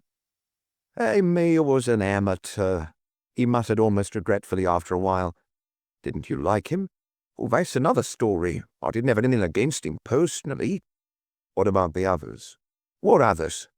His competitors. I'm told he was planning to buy more clubs. So? Maigret returned to his starting point. Would Boulay have been capable of doing away with Mazzotti? I told you he was an amateur. The Mazzotti business wasn't the work of amateurs, you know that as well as I do. His dockers wouldn't have gone about it that way either. Second question. How many are there? This may be the last. The plasterers were listening, exchanging winks. Go on then, I'll see what I can do. You've just admitted that Emil's success didn't please everybody. Nobody's ever pleased by another person's success. Except that this is a world where everyone plays a tight game, and openings are few and far between. Granted. So? Do you think Emil could have been killed by someone he worked with? I've already answered that. How? Didn't I tell you it's not pleasant having a dead body under your roof for 2 or 3 days, particularly in this weather? Let's say the people you're talking about are sensitive souls. Or that they're too closely watched to take risks. How was he killed? The story would be in the afternoon papers anyway. Strangled. Well, the answer's even more cut and dried then, and you know why. Mazzotti was a clean job. If the people from around here had wanted to do away with Emile, they would have done the same. Have you found the people who took care of Mazzotti? No, you haven't. And you're not going to, even with your informers. Meanwhile, this story of someone being strangled, kept somewhere for 3 days, then dumped by a cemetery wall, well, that stinks. Literally. That's it for your second question. Thank you. Don't mention it. Another? He held the bottle poised over the glass. Not for the moment. Don't tell me you're planning to come back. I've got nothing against you personally, but a little of you goes a long way in this business. How much do I owe you? The second round's on me. When he questioned me for 3 hours, your inspector gave me a sandwich and a beer. When they were outside, Maigret and Lucas didn't say anything for a long time. Eventually, Maigret raised his arm to hail a taxi, and the inspector had to remind him that they had come in one of the police judiciaire's cars. They found it and got in. My place, muttered Maigret. He had no good reason to have lunch anywhere else. To tell the truth, he still didn't know where to start with this case. Joe the wrestler, who he knew was being sincere, had merely confirmed what he'd been thinking since that morning. It was true that Emile Boulay was an amateur who had nonetheless set himself up right in the heart of Montmartre. And strangely enough, he seemed to have been killed by another amateur. What about you? He asked Lucas. Lucas understood the question. The local shopkeepers all know the 3 women. They call them the Italians. They make fun of the old woman and the way she garbles French a bit. They don't know Ada as well because she doesn't go into the shops much, but they used to see her going past with her brother-in-law. No one I talked to knew yet. The family seems to be very partial to their food. It's incredible what they can get through, if the butcher's to be believed, and they always insist on the best cuts. In the afternoon, Marina goes for a walk on Square d'Anvers, pushing the pram with one hand and holding the boy with the other. Don't they have a maid? Only a cleaner who comes in 3 times a week. Have you got her name and address? Lucas blushed. I can do it by this afternoon. What else do people say? The fishmonger's wife told me he's a sly old devil. She was talking about Emile, naturally. He married the older sister when she was 19. When he saw she was starting to put on weight, he sent for the younger one. I bet he'll find another sister or cousin in Italy when it's Ada's turn to fill out. Maigret had thought the same. It wouldn't be the first husband he'd seen in love with his sister-in-law. Try to find out more about Ada, particularly whether she's got a boyfriend or lover. Is that your impression, Chief? No, but we can't leave anything to chance. I'd like to know more about Antonio, too. Why don't you take a walk along Rue de Pontier this afternoon? All right. Lucas stopped the car in front of his chief's apartment building. As Maigret looked up, he saw his wife leaning on her elbows at the window. She gave him a discreet wave. He waved back, then set off up the stairs. Chapter 4. When the telephone rang, Maigret, who had his mouth full, gestured to his wife to answer it. Hello, who's speaking? Yes, he's eating. I'll call him. He looked at her glumly, frowning. It's Lacroix. He stood up, still chewing, napkin in hand to wipe his mouth. He had just been thinking about his colleague Lacroix, the head of the vice squad, in fact, and had resolved to pay him a visit that afternoon. Maigret's contacts with the Montmartre underworld, Pigalle in particular, were out of date, and Lacroix knew all the latest developments. Hello? Yes, go ahead. No, don't mention it, it's fine. I was planning to drop by and see you later. The head of vice, who was Maigret's junior by about 10 years, lived not far from Boulevard Michel-Lenoir on Boulevard Voltaire, in an apartment that, thanks to his 6 or 7 children, was in a permanent state of uproar. I've got someone I'm sure you know here, he explained. He's been one of my informers for a long time. He doesn't like showing his face at headquarters, so if he has something to tell me, he comes to see me at home. Today's tip happens to be more at your street than mine. Of course, I don't know if it amounts to anything, but apart from his tendency to embellish, because he's a bit of an artist in his own way, he's someone you can trust. Who is it? Louis Boubet, known as Mickey, a nightclub doorman in... Send him over. Do you mind if he sees you at home? Maigret quickly finished his lunch, and by the time the bell rang, his wife had made coffee, which he took into the living room. He hadn't seen Mickey, as he was nicknamed, for years, but he recognized him immediately. Not that he could have failed to, really, as Boubet was quite an extraordinary creature. How old must he be now? Maigret tried to work it out. He was still a young inspector when his visitor was starting out as an errand boy in Montmartre. Boubet hadn't grown a centimetre. He was still the size of a 12 or 13-year-old, and the most extraordinary thing was that he still looked like one, too. A skinny little lad with big sticking-out ears, a large pointed nose, and a cheeky mouth that looked as if it was made of India rubber. It was only when you looked closer that you realized that his face was covered in fine lines. It's been a while, Mickey exclaimed, looking around, holding his cap in his hand. Remember the Tripoli and La Titoune? The two men must have been the same age, give or take a couple of years. Those were the days, eh? He was referring to a brasserie that used to be on Rue du Perret, a stone's throw from the Lotus. Like its owner, it had had its hour of fame before the war. La Titoune was a statuesque woman from Marseille, reputedly the queen of southern cooking in Paris, who used to greet her customers with a big kiss and call them by their first names. It was a tradition when you arrived to go and see her in the kitchen, and her clientele would always throw up surprises. Do you remember Fat Louis, who owned 3 brothels in Rue de Provence? And One-Eyed Eugène, and Fine Fermont, who ended up in the movies? Maigret knew it was futile to ask Mickey to come to the point. It was a coquettish dance of his. He was willing to pass on information to the police, but only after his own fashion, without appearing to do so. The men he was talking about were the big underworld bosses of the time, the owners of brothels, which were still in existence, who would meet up at La Titoune's. They would rub shoulders there with their lawyers, leading barristers for the most part, and actresses, as the place became fashionable, and even government ministers. I used to take bets on the boxing in those days. Another peculiar thing about Mickey was that he had no eyelashes or eyebrows, which made it strange when he looked at you. We hardly ever see you in Montmartre, now you're the big chief of the crime squad. Monsieur Lacroix passes by from time to time. Sometimes I do him a little favour, like I used to with you. You know how it is. You hear so many things. What he failed to say was that he urgently needed the police to turn a blind eye to certain activities of his.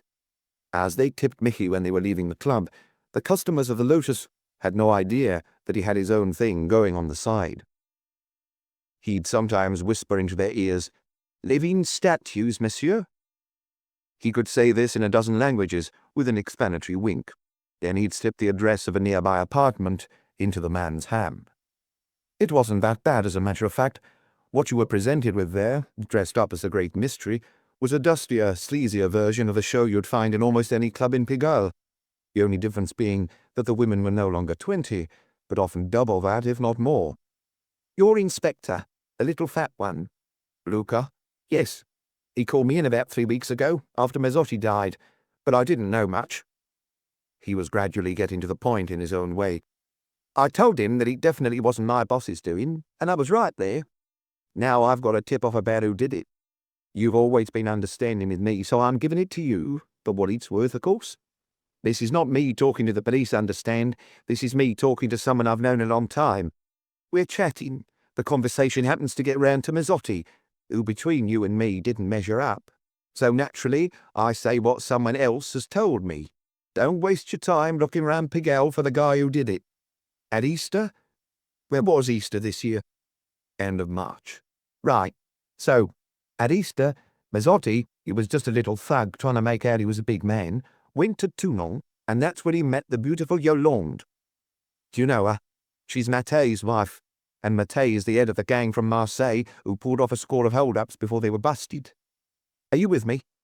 So Mattei is behind bars. Mazzotti thinks it's Liberty Hall and takes Yolande back to Paris.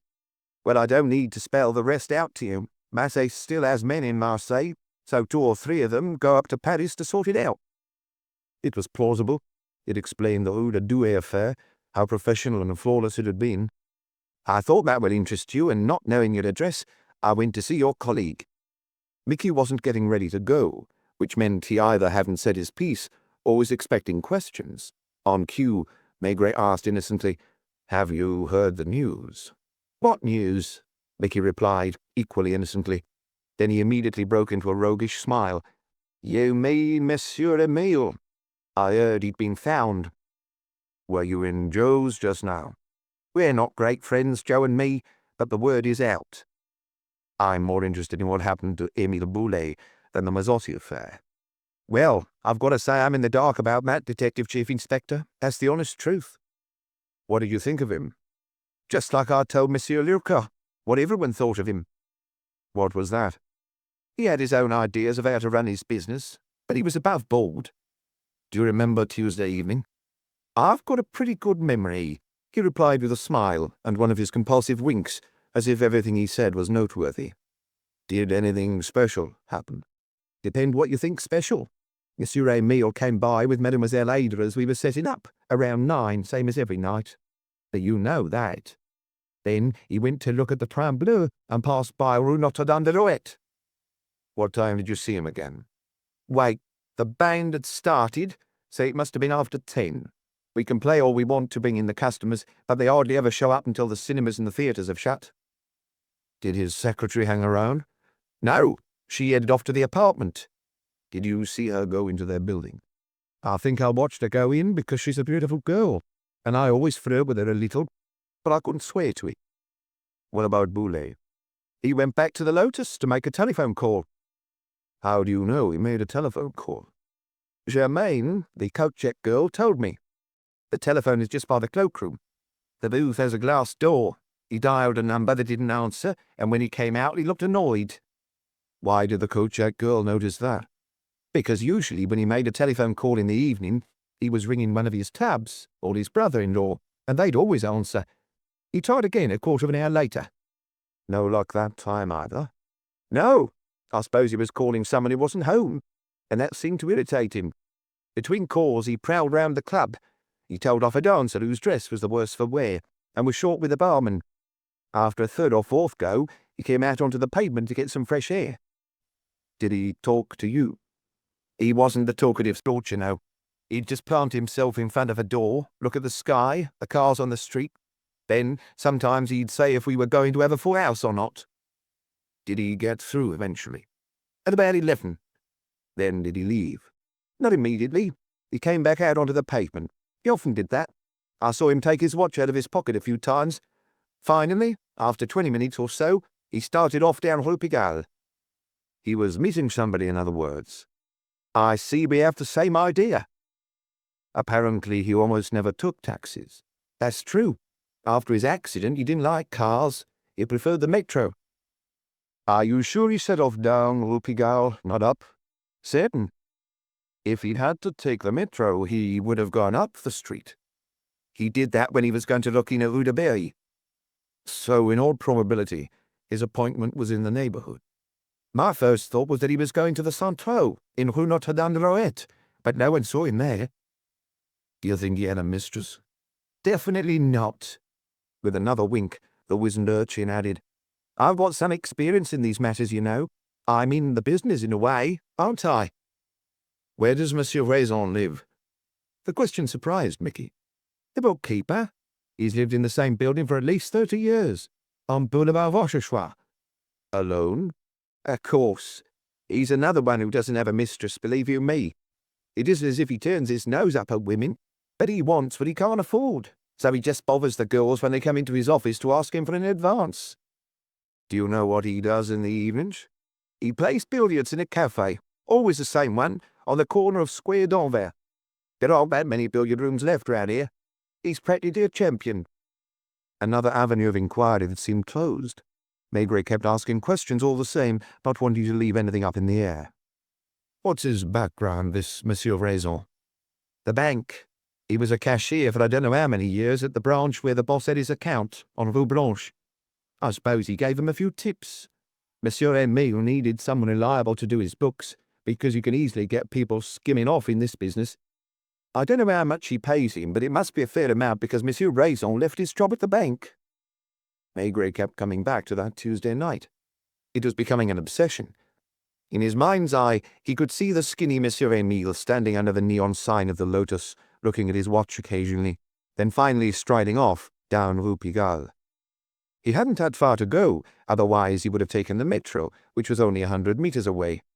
If he had needed a taxi, despite his aversion to cars, there were always plenty driving past his club. A sort of map was forming in Maigret's mind, the map of a small corner of Paris to which everything kept leading him back. The former cruise ship waiters' 3 clubs were close to each other, the only exception being the Paris strip run by Antonio. Boulet and his 3 Italian women lived on Rue Victor Massé. Joe, the wrestler's bar, outside which Mazzotti had been shot, was almost visible from the door of the Lotus. Emile's bank wasn't much further off, and as a final touch, the bookkeeper was a local too. It was a bit like a village, which Emile Boulet left only reluctantly, if at all. Don't you have any idea who he could have been meeting? I swear. After a silence, Mickey admitted, I've asked around too, out of curiosity. I'd like to know what's going on. In my job, you've got to know what's going on, don't you reckon? Maigret stood up with a sigh. He couldn't think of any other questions to ask. The doorman had told him various things he didn't know, and might not have known for a long time.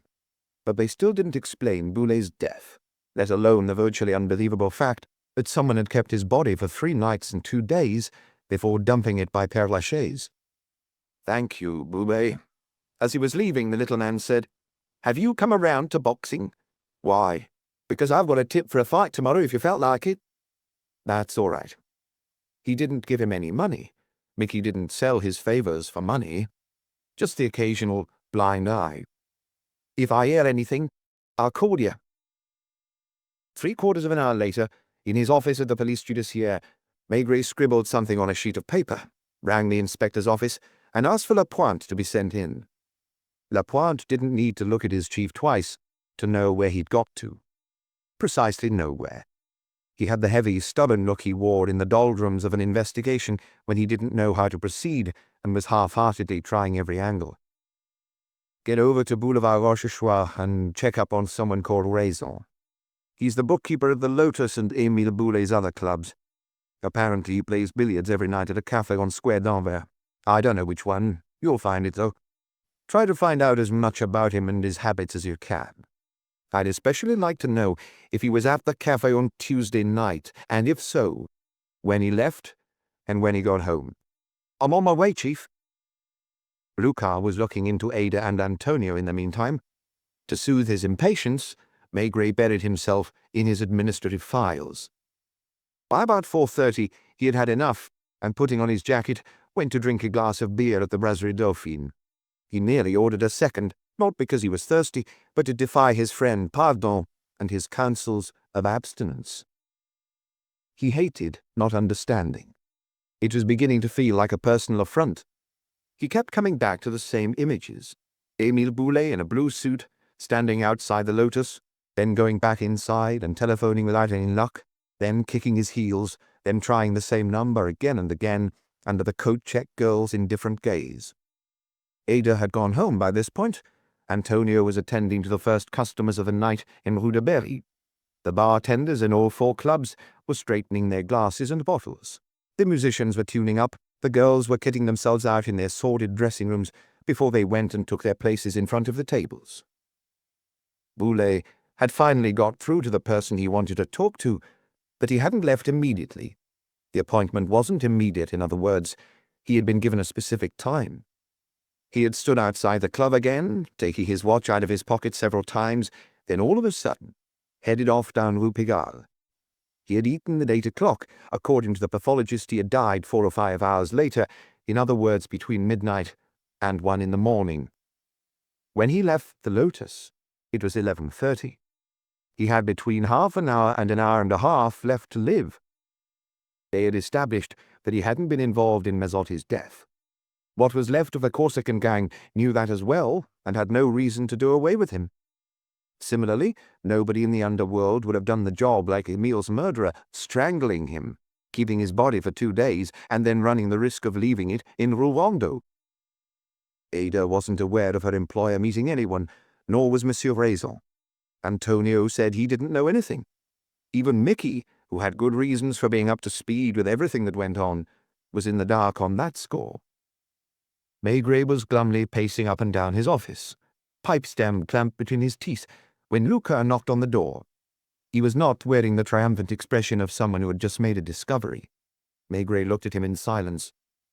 "I'm hardly any the wiser than I was this morning, Chief, apart from the fact that Antonio didn't leave his club on Tuesday evening or at any time that night. Naturally, that would have been too easy. I saw his wife, an Italian woman who's expecting a baby. They live in a pretty apartment on Rue de Ponthieu." Maigret's blank stare was making Luca uneasy. "I can't help it. Everybody likes them.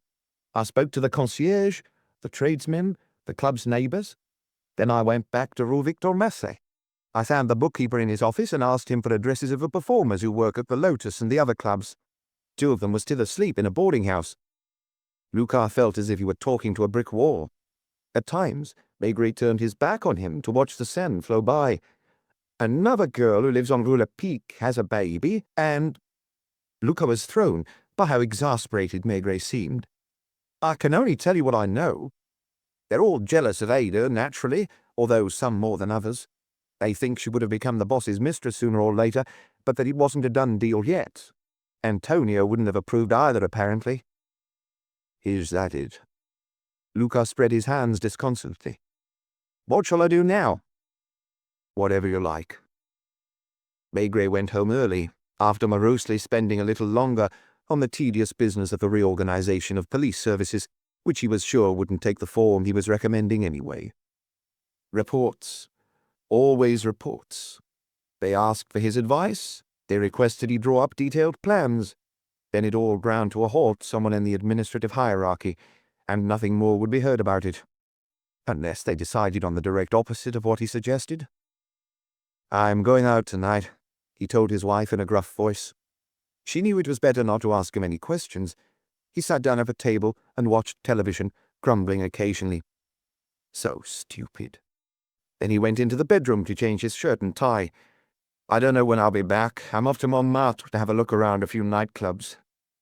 It was as if he was trying to make her jealous.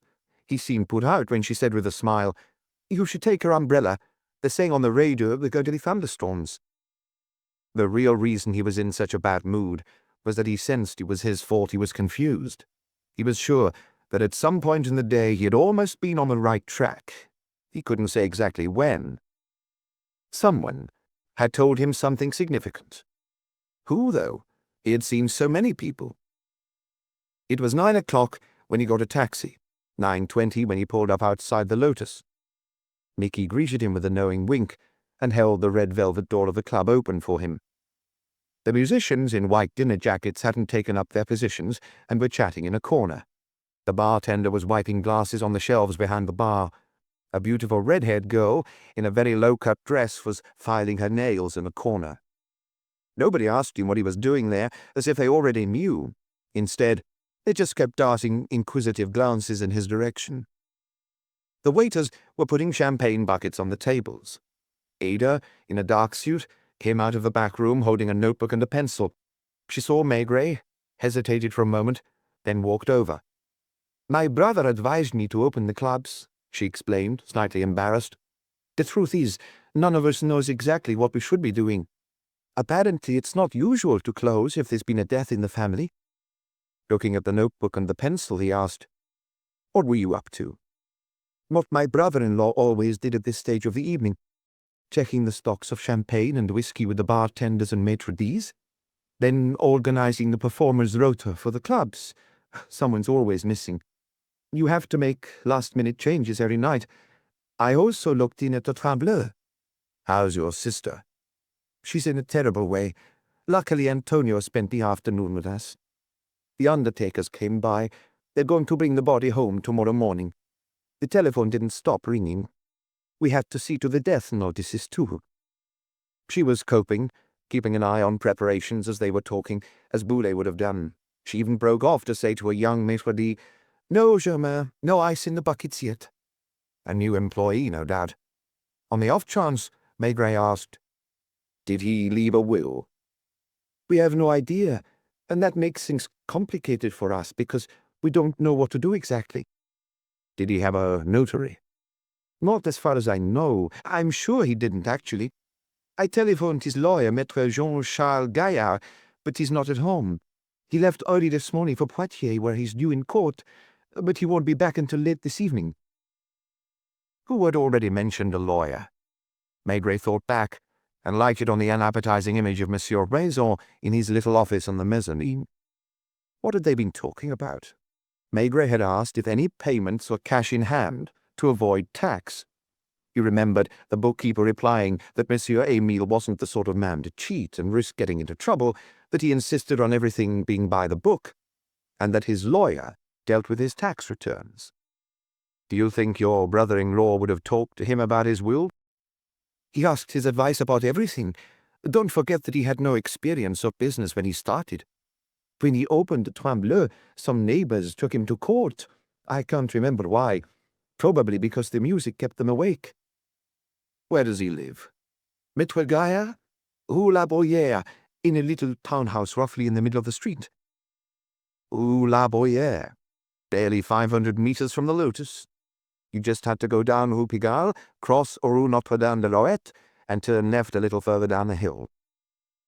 "Did your brother-in-law see him often?" "Once or twice a month." "In the evening?" "No, late afternoon. Generally after 6, when Maître Gaillard was back from the Palais." "Did you used to go with him?" She shook her head. Strange as it might seem, Maigret's bad-tempered expression had vanished. "Can I make a telephone call?" "Would you rather go up to the office or use the booth?" "The booth." Like Émile Boulay, although Boulay had only started trying to call someone at around 10 at night. Through the window, he saw Germaine, a coat-check girl who was arranging pink tickets in an old cigar box.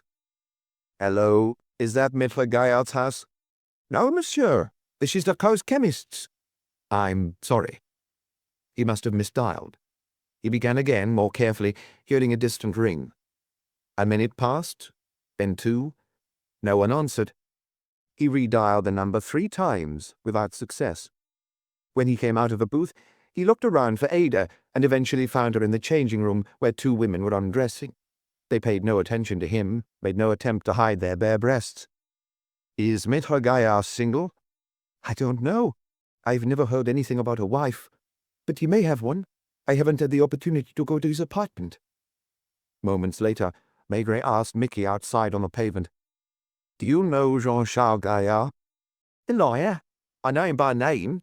He defended Big Lucien 3 years ago and got him off." "He was your boss's lawyer as well?" "That doesn't surprise me. He's meant to be a hotshot." "Do you know if he's married?" "Sorry, Monsieur Maigret. They're not my speciality, really, those people. With the best will in the world, I can't tell you anything about him." Maigret went back into the booth and redialed the number without getting through. Then, on the off chance, he called a barrister he had known for a long time, Simenon. He was lucky enough to find him at home. "Maigret here. No, I don't have a client for you in my office. I'm not at Quai des Chauffeurs, in fact. I'm after some information. Do you know Maître Jean-Charles Gaillard?" "Not especially. I often run into him at the Palais, and I once had lunch with him, but he's too important for a drudge like me." "Married?" "I think so, yes. Wait, I'm sure now. He married a singer or dancer from the Casino de Paris shortly after the war. At least that's what I've heard. Have you met her? Have you been to his home? I haven't been invited. They're not divorced, are they? Do they live together? As far as I know. I don't suppose you know if she goes with him when he has a case out of town? It's hardly usual. Thank you. He called Rue La Bruyère again, without luck, as the coat-check girl stared at him with increasing curiosity. Finally, he decided to leave the Lotus and with a quick wave to Mickey, slowly set off down Rue Pigalle. On Rue La Bruyère, it didn't take him long to spot a townhouse that on closer inspection proved to be one of those middle-class houses you see everywhere in the country, and still occasionally find in some neighborhoods in Paris. All the windows were dark. A copper plate bore the lawyer's name. He pushed the button above it, and a bell rang inside the house. Nothing moved. He rang twice, 3 times, as unsuccessfully as when he had telephoned. Without really knowing why, he crossed the street to get a view of the whole house. As he raised his head, a curtain moved at an unlit window on the first floor, and he could have sworn he saw a face for a moment. Chapter 5. Maigret might have been pretending to be a nightclub owner, doing his best impression of Émile Boulet, despite their differences in height and build, as he strolled around the handful of streets that constituted the former Transat employees' universe, and watched them change in appearance as the hours went by. First, it was the neon signs that kept flicking on, the uniformed doormen appearing in the doorways. Then it was the jazz spilling out of the clubs, making the air resonate differently. The new faces on the street as the night taxis started to disgorge their fares, and a different fauna moved in and out of the shadows. Women called out to him as he walked along with his hands behind his back. Did Monsieur Émile walk along with his hands behind his back too? He hadn't smoked like Maigret, at any rate. He had sucked mints. Maigret went down Rue Notre-Dame-de-Lorette to the Santeau. He had known the club in the past under a different name, when its clientele was mainly ladies in dinner jackets. Had Montmartre changed that much since then? The bands played at a different tempo, and there was more neon these days, but the cast of characters looked like the one he used to know. Some of them had simply changed jobs, like the doorman of the Santeau, who greeted Maigret familiarly. He was a giant of a man with a white beard, a Russian refugee who for years had played the balalaika in another club while singing old ballads from his country in a beautiful bass voice. "Do you remember last Tuesday evening?" "I remember every evening God has granted me on this earth," the former general said grandiloquently. "Did your boss look in that night?" "At about 9:30, with the pretty young lady." "You mean Ada? He didn't come back later on his own?" "I swear by St. George," the doorman said, shaking his head. "Why St. George?" Maigret went in, glanced at the bar, the tables bathed in an orange light, occupied by the first customers of the evening. Word of his arrival must have preceded him, because the staff, maîtres, musicians, and hostesses all gave him curious, slightly nervous looks. How long did Boulet used to stay? Maigret headed out again with a wave to Mickey, who was outside the Lotus, and another to the coat-check girl, whom he asked for a token. In the glass booth, he called the Rue de la Bruyère number, again without any luck. Then he went into the Train Bleu, which was decorated like a Pullman carriage. The band was playing so loudly that he immediately beat a retreat, plunging into the quiet and darkness of the second half of Rue Victor Massé, and walked to Square d'Anvers, where only 2 cafes were open. One, the Shop d'Anvers, looked like an old-fashioned brasserie in the country. Near the windows, regulars were playing cards, and at the back he could see a billiard table, around which 2 men were slowly, almost solemnly circling. One of the 2 was Monsieur Raison, in his shirt-sleeves. His partner, with a huge belly and a cigar between his teeth, was wearing green braces. Maigret didn't go in, but stood there for a moment as if fascinated by the show, although he was actually thinking of something else. He started when a voice nearby said, "Evening, Chief." It was Lapointe, whom he had given the job of checking up on the bookkeeper. "I was just heading home, in fact," Lapointe explained. "I found out what he was up to on Tuesday. He left the cafe at 11:15. He never stays later than 11:30, and less than 10 minutes later, he was home. His concierge is adamant. She hadn't gone to bed because her husband and daughter were at the cinema that night, and she waited up for them. She saw Monsieur Raison come in, and she's sure he didn't go out again. The young inspector was puzzled because Maigret didn't seem to be listening to him. "Have you found anything new?" Lapointe ventured. "Do you want me to stay with you?" "No. Get some sleep." He preferred to be on his own for his next round of clubs. It wasn't long before he was back in the Trembleur, or rather, before he was pulling back the curtain and glancing inside, like those customers who check they found what they're looking for before they go in. Then, the Lotus again. Another wink from Mickey, who was deep in mysterious conversation with two Americans, presumably promising them unparalleled entertainments. Maigret didn't need to ask for a token for the telephone. It rang again in the townhouse whose society now knew, and where he was convinced a curtain had moved. He started when a man's voice said, "Yes?" He had given up expecting anyone to answer. "Maître Jean-Charles Gaillard?" "That's me. Who's calling?" "Detective Chief Inspector Maigret of the Police Judiciaire." A silence. Then the voice said, slightly impatiently, "Well? Yes, go on." "I'm sorry to disturb you at this hour." "It's a miracle you got hold of me. I've only just arrived back from Poitiers, and I was having a look through my post before going to bed." "Could you see me for a few minutes?" "Are you calling from Quai des Orfèvres?" "No, I'm a short walk away." "Are they expecting you?" Mickey was by the door, as always, and the street was getting noisier and noisier. A woman emerged from a corner and put her hand on Maigret's arm, then suddenly drew back when she recognized him. "Oh, no offense," she stammered. He walked back to the oasis-like calm of Rue La Bruyère, where a big pastel blue American car was parked outside the lawyer's house. There was a light above the door. Maigret climbed the 3 steps, and before he could press the electric button, the door opened onto a white-flagged hall. Jean-Charles Gaillard was as tall and broad-shouldered as the Russian doorman of the Saint-Tropez. He was a man in his mid-40s with a ruddy complexion and a rugby player's build, who must have been very muscular when he was younger and was only just starting to fill out. "Come in, Detective Chief Inspector." He shut the door, led his visitor to the end of the corridor, and showed him into his office. Sizable and comfortably but unostentatiously furnished, the room was lit solely by a lamp with a green shade on a desk partially covered with recently opened letters. "Sit down, please. I've had a tiring day, and the drive home took much longer than usual because I ran into a heavy storm." Maigret was fascinated by the lawyer's left hand, which was missing 4 fingers. Only the thumb was left. "I'd like to ask you a couple of questions about one of your clients." Was the lawyer worried or simply curious? It was hard to say.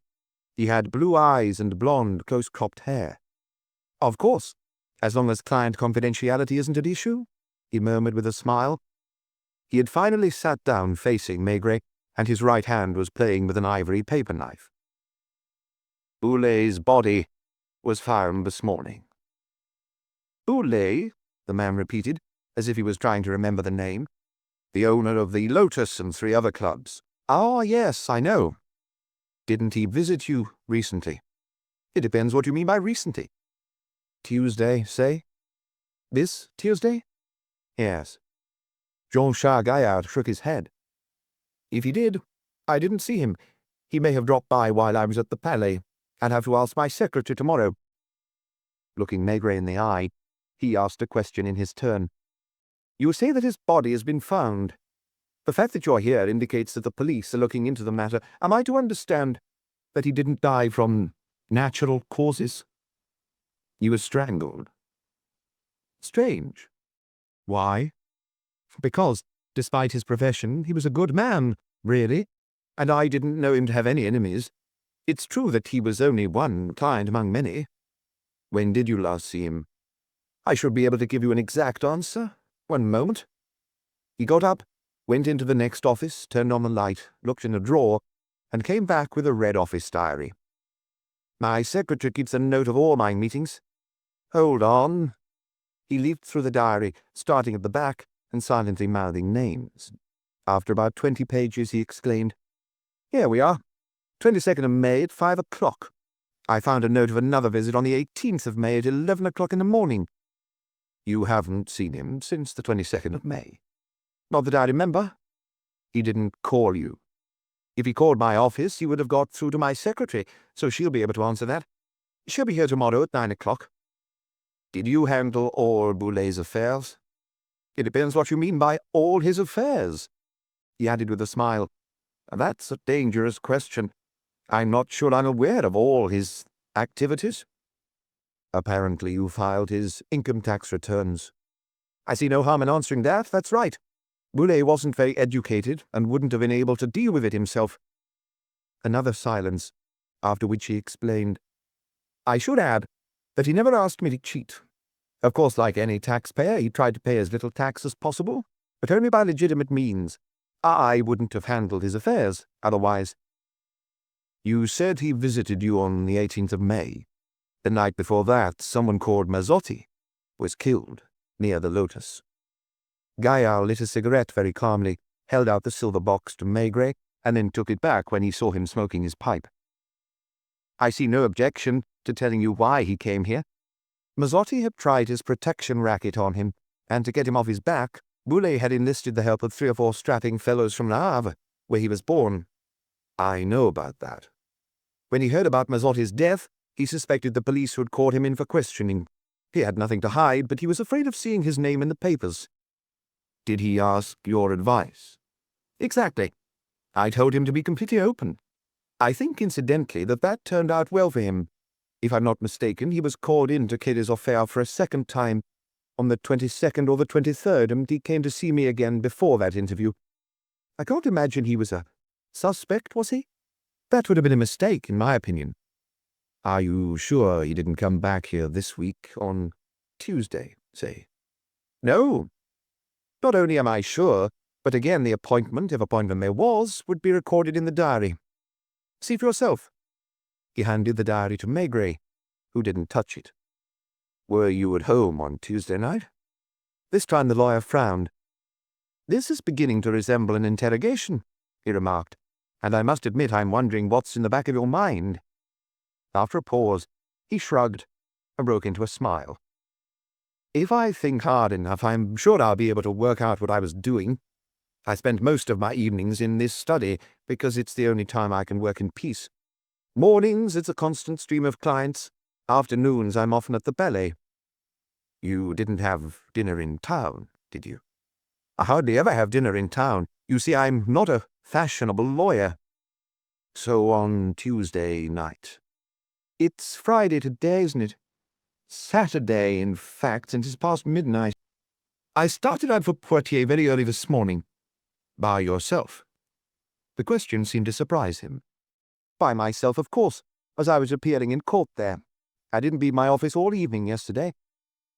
So what you're really after is an alibi, is it? His tone remained light, ironic.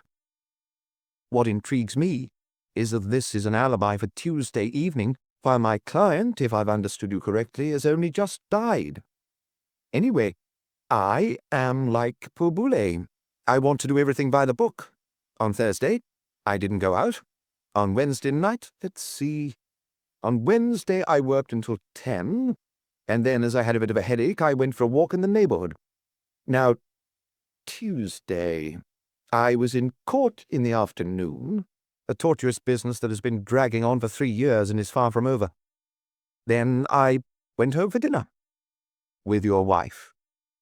Gaillard's gaze rested on Maigret, and he said very distinctly, With my wife? Yes. Is she here? She's upstairs. Did she go out tonight? She practically never goes out because of her health. My wife has been ill for several years and is in a great deal of pain. I'm sorry. Don't mention it. So, we had dinner. Then I came down here to this study as usual. Ah, right. I've got it.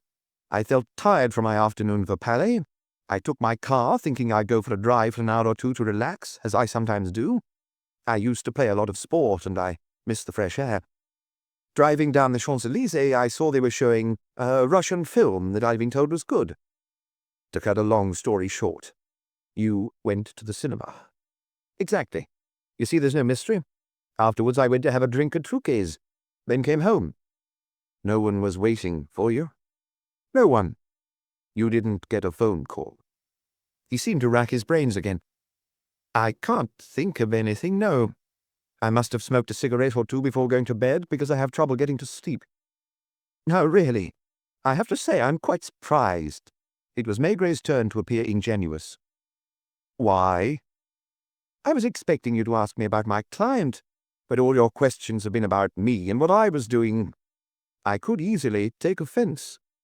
Actually, I'm trying to reconstruct Émile Boulet's movements. I don't understand. He wasn't killed last night, but on Tuesday night.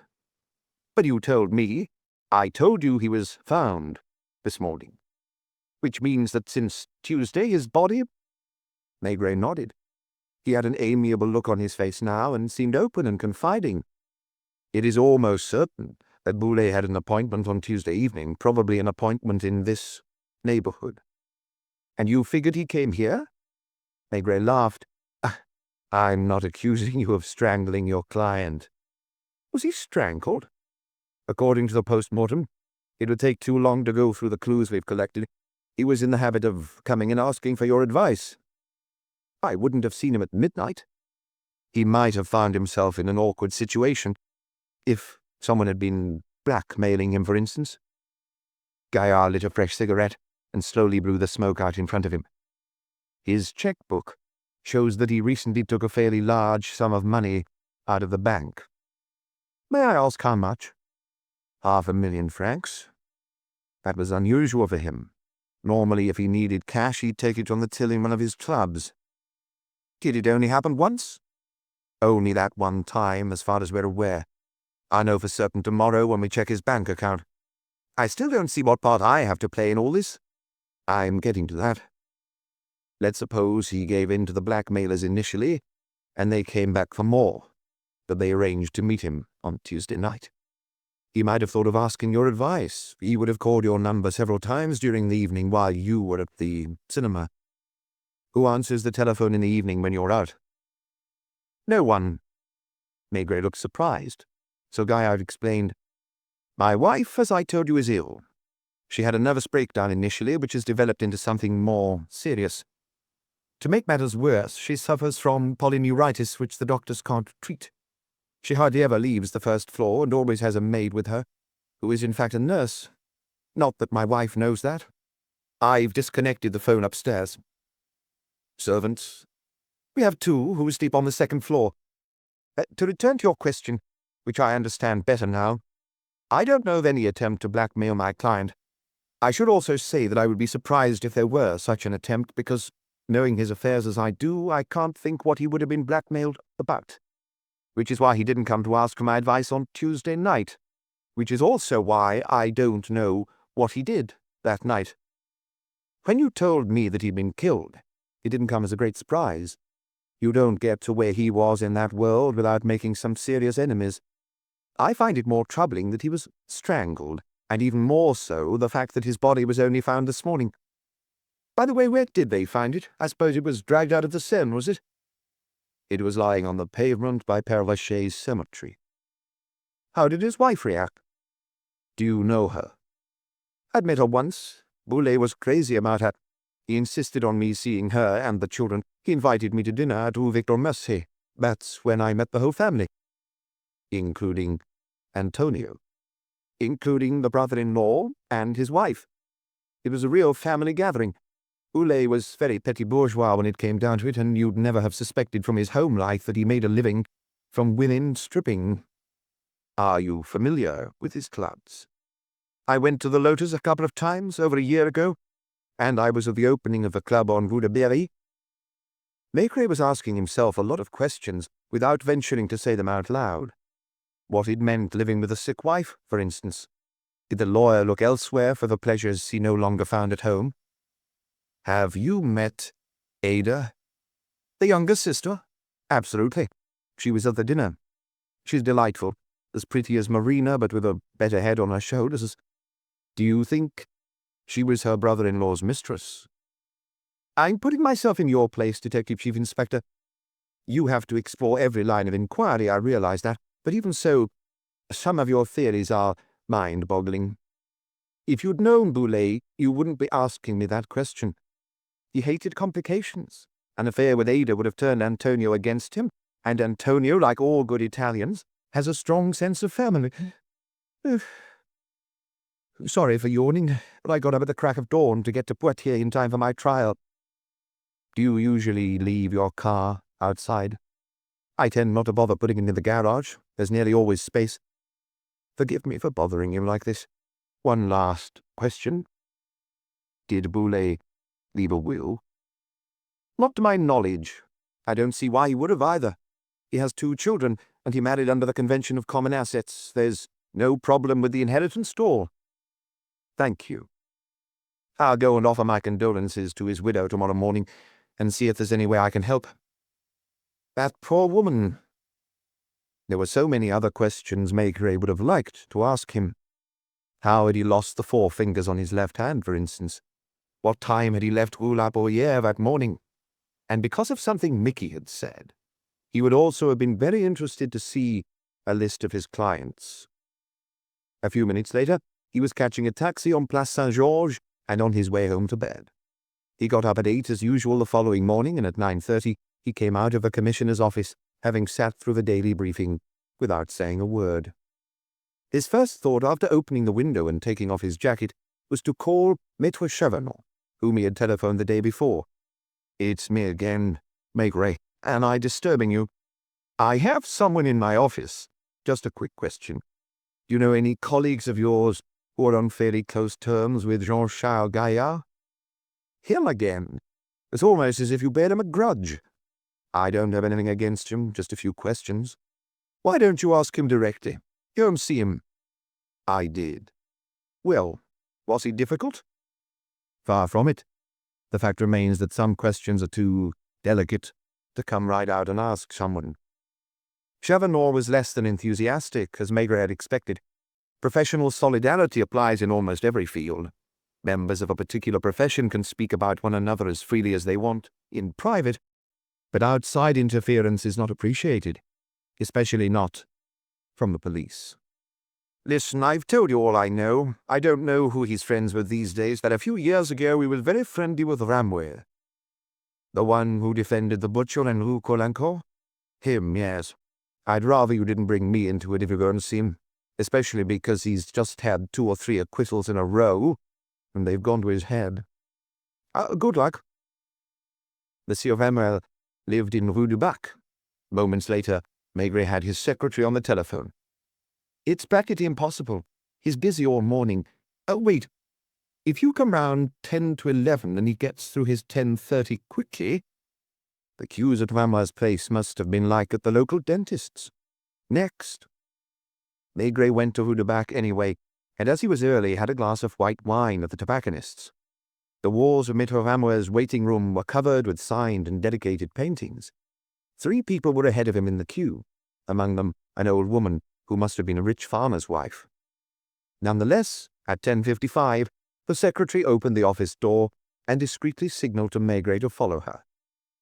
Although still young and baby-faced, Maître Ramwell was already bald.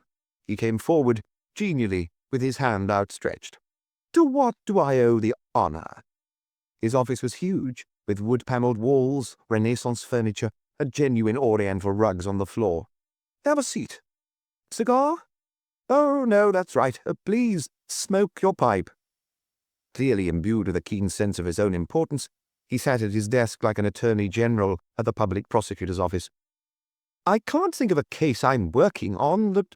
"It's not about one of your clients. I feel rather embarrassed, actually. I'd like you to consider this a private visit." Ramwell was so used to assize court trials that he continued to behave in private life as he did in court, with the same exaggerated facial expressions, the same arm movements that could only have been more sweeping if they'd been enveloped in the flowing sleeves of a black robe. He began by opening his eyes comically wide, then spread his hands in a show of surprise. "Come now, Detective Chief Inspector, you're not going to tell me you're in trouble, are you? Defending Detective Chief Inspector Maigret? What a thing!" "I just need some information about someone." "One of my clients?" he asked, assuming an offended air. I hardly need remind you. Don't worry, I'm not going to ask you to breach client confidentiality. For reasons that will take too long to explain, I need to know something about one of your colleagues. The lawyer's brows furrowed ostentatiously, as if he was putting on one of his characteristic displays before a jury. It doesn't involve betraying a friendship, either. Go on. I'm not promising anything, you understand? It was annoying, but Maigret had no choice. You know Jean-Charles Gaillard rather well, I think. A look of mock embarrassment. We used to socialize. Did you fall out? Let's say we see one another less frequently nowadays. You know his wife? Janine. I first met her when she was still dancing at the Casino de Paris. It was just after the war. A delightful girl at the time, and so beautiful. She was known as La Belle Lara. People would turn and look at her as she walked down the street. Was that her name?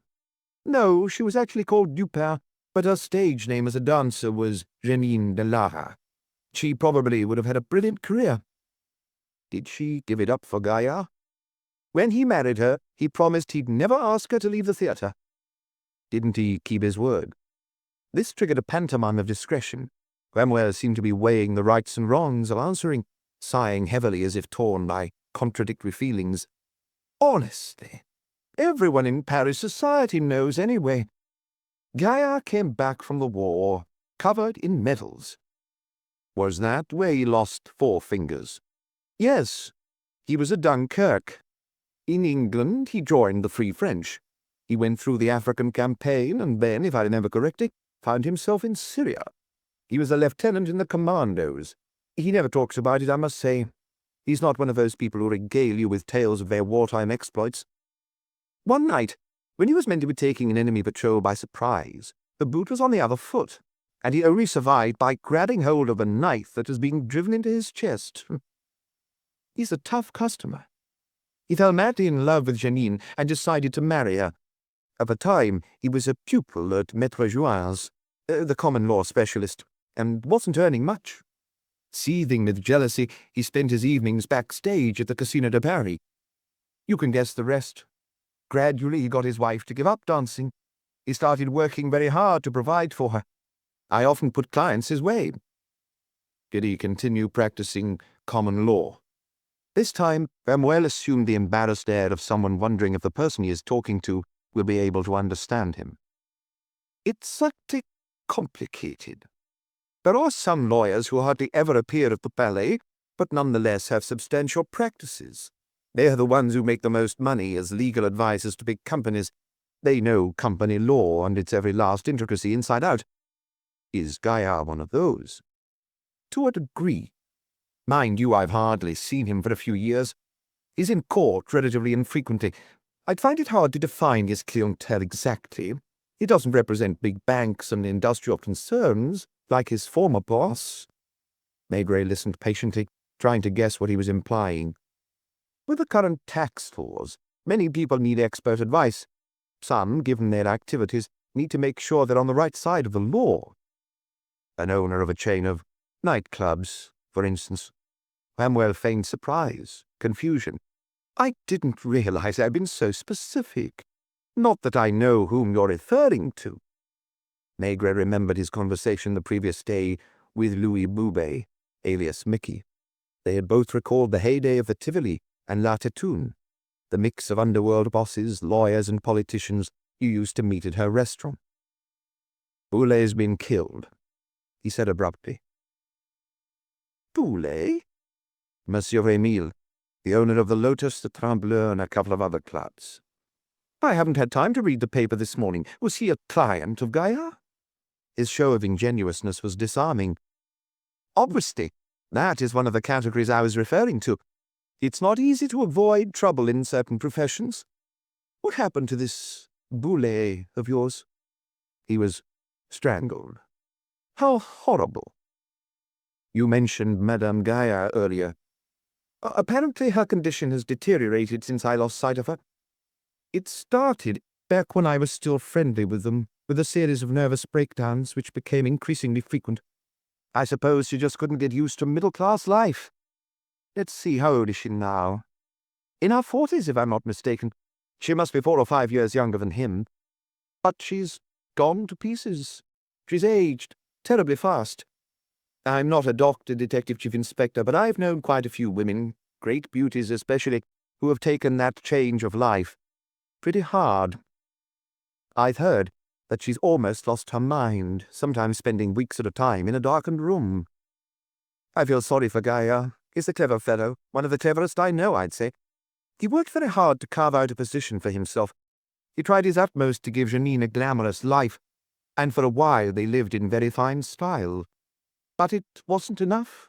And now, his expression may have been one of compassion, but there was still a gleeful, ironic glint in his little eyes. Is that what you wanted to know? Not that I've told you anything confidential. You could have asked anyone in the corridors of the Palais. I don't suppose Jean-Charles Gaillard has ever had any problems with the Bar Council, has he?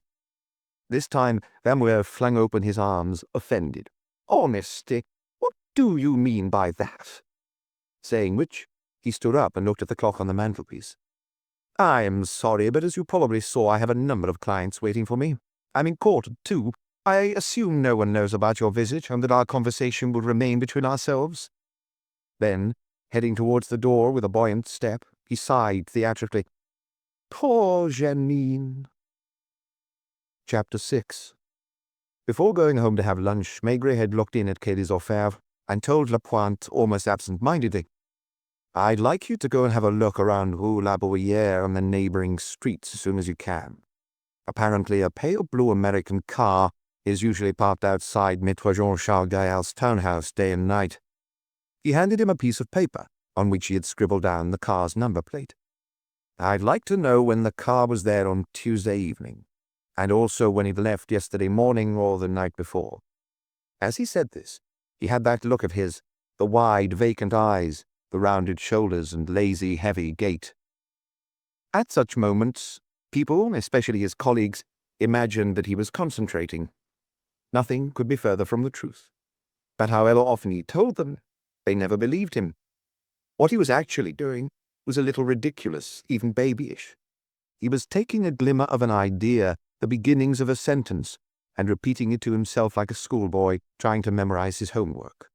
Sometimes he would even move his lips, or talk in a low voice alone in the middle of his office, or on the street, or wherever he happened to be. What he was saying didn't necessarily mean anything. Sometimes it sounded like a joke. Everyone has heard of the lawyer who was killed by his client, but I've never heard of the client who was killed by his lawyer.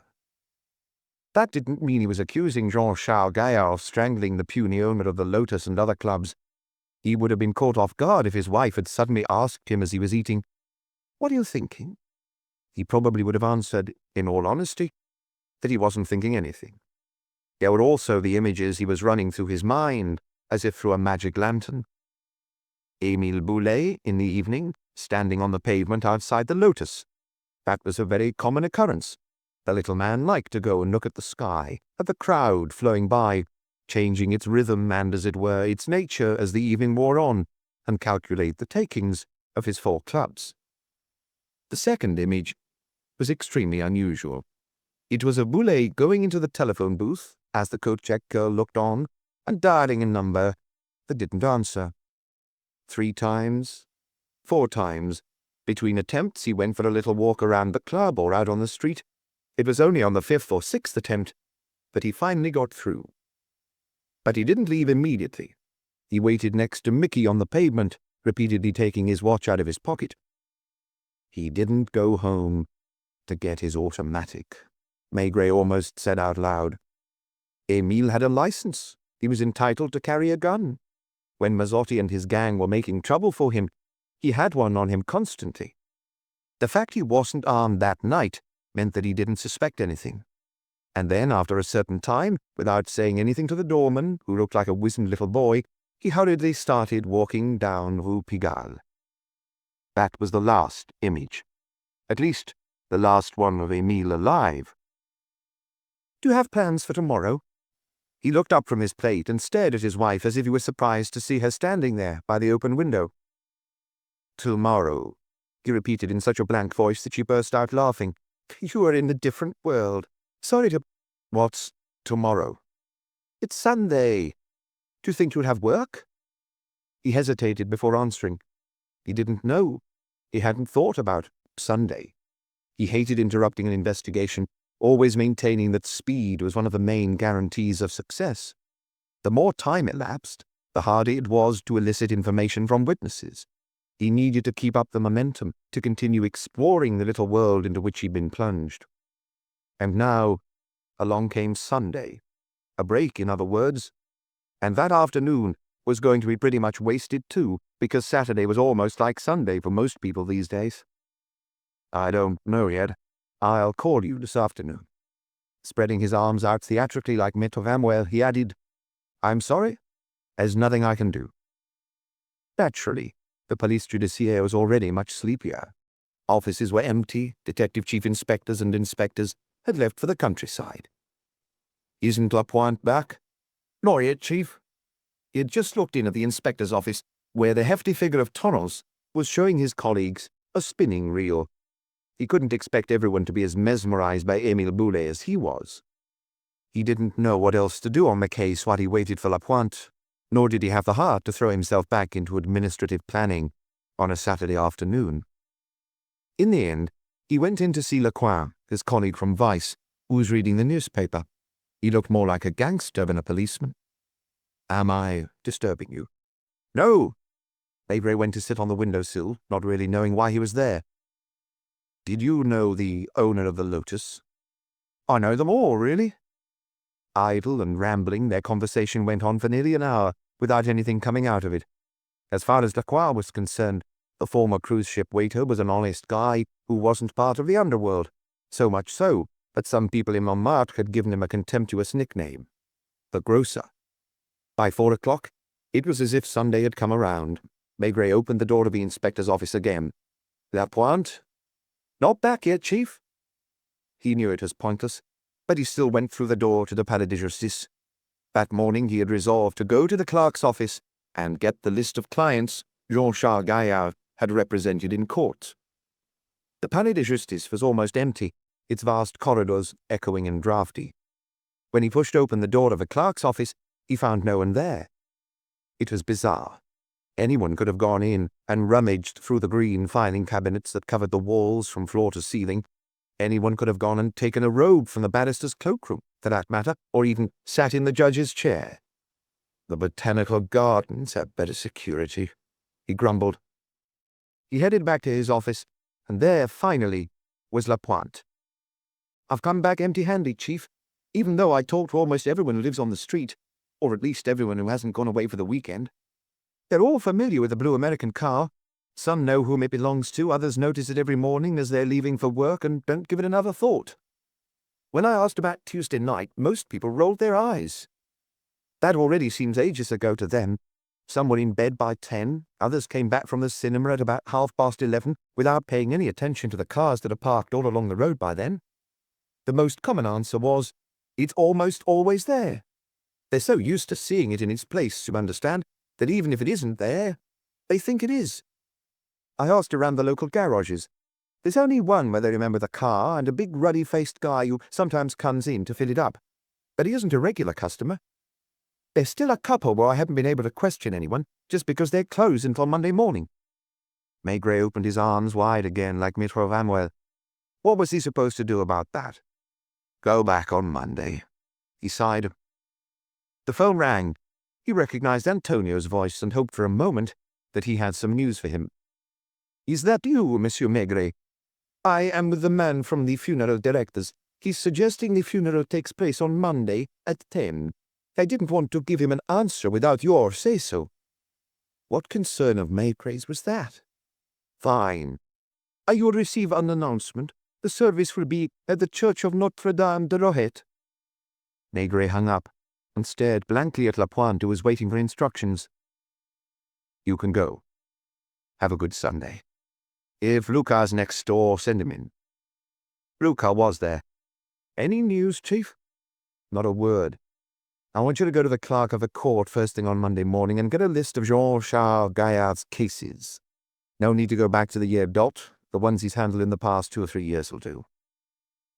Are you going back to Montmartre tonight? He shrugged. What was the point? He wished Luca an enjoyable Sunday as he had a Pointe, then picked up the telephone. Put me through to my apartment. Hello, is that you? As if he didn't know she was the only person it could be, as if he didn't recognize her voice. Do you remember the times of the Morsank trains? Today, yes. Before dinner, if possible. 5:52. Would you like to spend tonight and tomorrow there? Good. Pack the small suitcase. No, I'll ring myself. It was on the banks of the Seine, a few kilometers upstream from Corbeil. There was an inn there, the Vieux Garçon, where the Maigrets had been spending the occasional Sunday for over 20 years. Maigret had discovered it during an investigation, a little place tucked away by the river, which was popular with anglers. Now the couple were regulars. They were almost always given the same room and the same table at lunch and dinner under the trees on the terrace. Hello, get me the Vieux Garçon in Morsank. Near Corbeil. The Vieux Garçon, yes. It's a hotel. Reading up on it, he had discovered that Balzac and Alexandre Dumas had once been regular visitors, and that later the Goncourt brothers, Flaubert, Zola, Alphonse Daudet, and others had attended literary lunches there. Hello, Maigret here. What's that? It's beautiful weather, yes. This was not news to him. Our room is occupied. But you have another, but he doesn't look onto the Seine. Well, no matter. We'll be there for dinner. So, despite Émile Boulet, they ended up spending a peaceful Sunday by the river. The Vieux Garçon's clientele had changed over the years.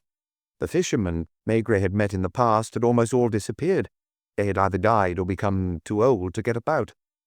New ones had taken their place, as keen as they had once been. Some prepared their fishing spots days in advance. You could hear people getting up at 4 in the morning to go and moor their boats in the current between a couple of stakes. There was a new, younger clientele as well, mainly couples with little sailing boats, who danced on the terrace to gramophone records until 1 in the morning. Maigret slept soundly regardless, waking to the crowing of roosters and footsteps of people going off to fish, and finally got up at 9. Around 10 o'clock, as they were finishing their breakfast under the trees, watching the sails maneuvering on the water, Madame Maigret murmured, "Aren't you going fishing?" He didn't have his fishing rods or tackle, which he had left in their little house in Menx-sur-Loire, but he could always borrow some from the landlady. Why would a lawyer kill his client? You heard of people killing their doctors because they were convinced they'd been given the wrong treatment, but the opposite was extremely rare. The Bougrat case was the only one he could remember. Émile Boulet wasn't an aggressive person. He couldn't say his lawyer had failed him because he had never been convicted and didn't have a criminal record. Choose any rod you like. The lines are in the cupboard, and you'll find some maggots in the usual place.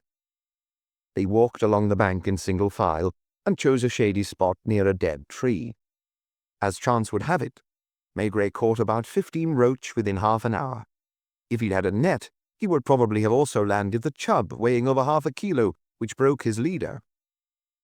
It is true that he didn't get another bite after that. His wife looked up from her magazine every now and then and watched him with an amused smile. They had lunch at their usual table, while the other guests, as always, turned to stare and whisper. Wasn't the head of the crime squad allowed to spend a Sunday in the country like everyone else, and fish if he felt like it?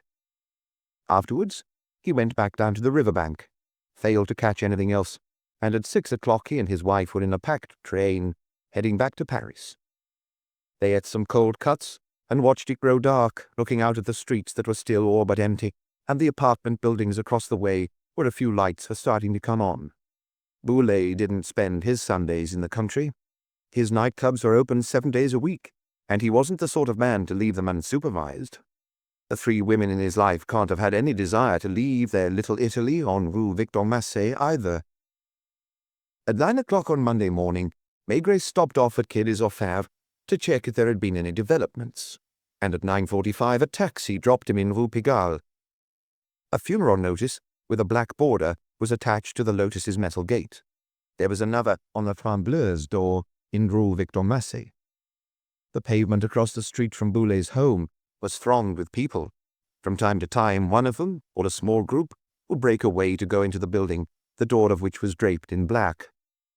Maigret followed suit, waiting his turn in front of the elevator where there was a strong smell of flowers and candles. The living room had been transformed into a chapel of rest. Around the coffin stood the dark figures of Monsieur Raison and an old maitre d' who was considered part of the family, while a woman could be heard sobbing in a neighboring room. Maigret shook hands, then went back downstairs and waited with the others. He recognized faces from the dead man's nightclubs, and had the impression that everyone Boulay had employed was in attendance. The women, in outlandishly high heels, had tired faces, eyes which looked surprised to be seeing the morning sun. "Quite a turnout, eh?" Maigret felt a tug at his sleeve. It was the midget Louis Boubet, alias Mickey.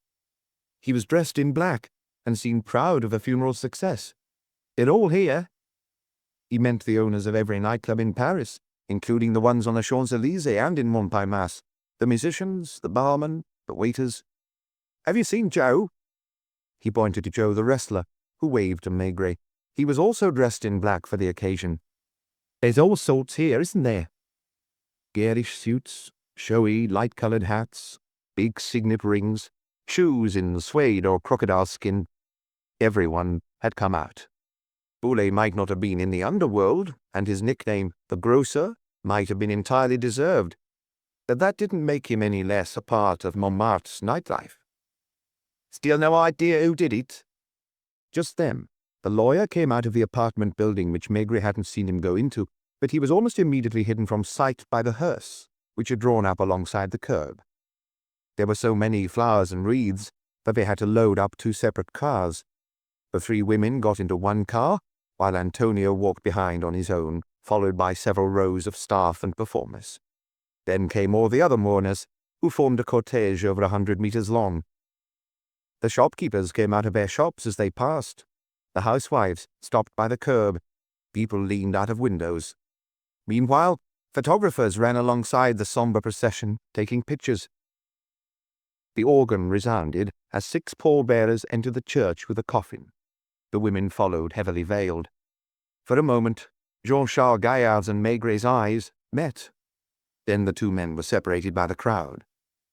Maigret stayed at the back of a church, where a ray of sunshine fell across the floor every time the door opened.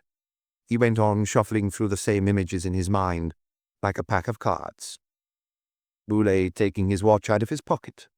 Boulay waiting for a few minutes before going down Rue Pigalle. Antonio had done a good job. The prayers of absolution were accompanied by a sung mass. It took a long time for everyone to leave the church. 4 or 5 cars were waiting outside to take the family and their closest associates to Ivry, where Boulay was going to be buried, as Montmartre's cemetery was full. Antonio found time to turn in the crowd and go up to Maigret. "Shall we save you a seat?" Maigret shook his head. His eyes were fixed on the lawyer, who was walking away. He elbowed his way over to him. "A fine funeral," he said, a bit like Mickey in Rue Victor Massé. "Aren't you going to the cemetery?" "I've got some work to do. Besides, I wasn't invited." All of Montmartre was there. The crowd was still dispersing as the hearse and cars drove off. "You must have spotted quite a few of your clients." "That's what it's like, being a lawyer." Changing the subject, as if he found this one unpleasant, Gaillard said, "Do you have a lead?" "Let's call it the beginnings of a lead." "Meaning?" "I'm still missing the most important thing. The motive." "Have you got everything else?" "No proof yet, unfortunately." "Did you go to the country yesterday?" The lawyer looked at him in surprise. "Why do you ask?" Like many other mourners, they were walking back up Rue Notre-Dame-de-Lorette, which can really have been so busy at that hour of the morning. They passed the Saint-Tro, where the photographs of naked women had been taken down and replaced with a funeral notice. "No reason," replied Maigret. "Because I went there with my wife, because most Parisians go to the country or the seaside on a Sunday. My wife hasn't been mobile for a long time. So you spend your Sundays alone in Rue La Bruyère." It's a chance to go over my cases. Was Jean-Charles Gaillard wondering why Maigret was dogging his footsteps? Normally, Maigret would have headed down towards the centre of town, but he kept walking along in step with the lawyer, and they soon found themselves in Rue La Bruyère, where the blue car was in its usual spot, in front of the townhouse. There was an awkward moment. Maigret made no move to leave, as the lawyer stood holding his front door keys. I'm not inviting you in because I know how busy you are.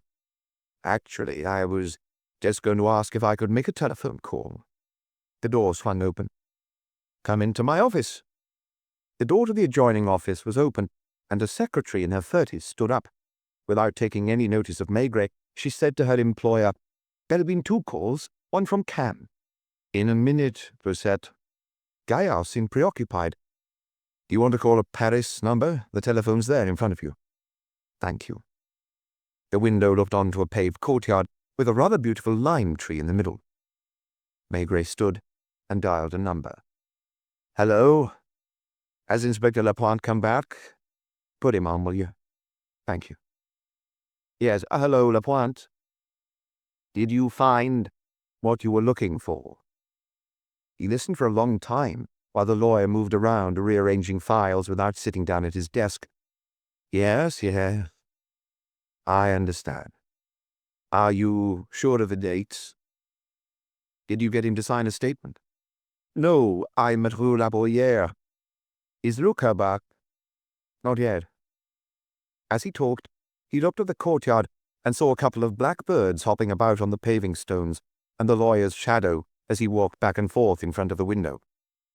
Wait for me, yes, I won't be long. And I may have some news. He was entitled to put on a little act too, wasn't he? Hanging up the telephone, he pretended to be embarrassed, scratching his head with a puzzled expression. The 2 of them were still standing, and the lawyer was looking at him inquisitively. Maigret purposefully let the silence drag on. He broke it finally to say, with a hint of reproach in his voice, "Your memory isn't very good, Monsieur Gaillard." "What are you implying?"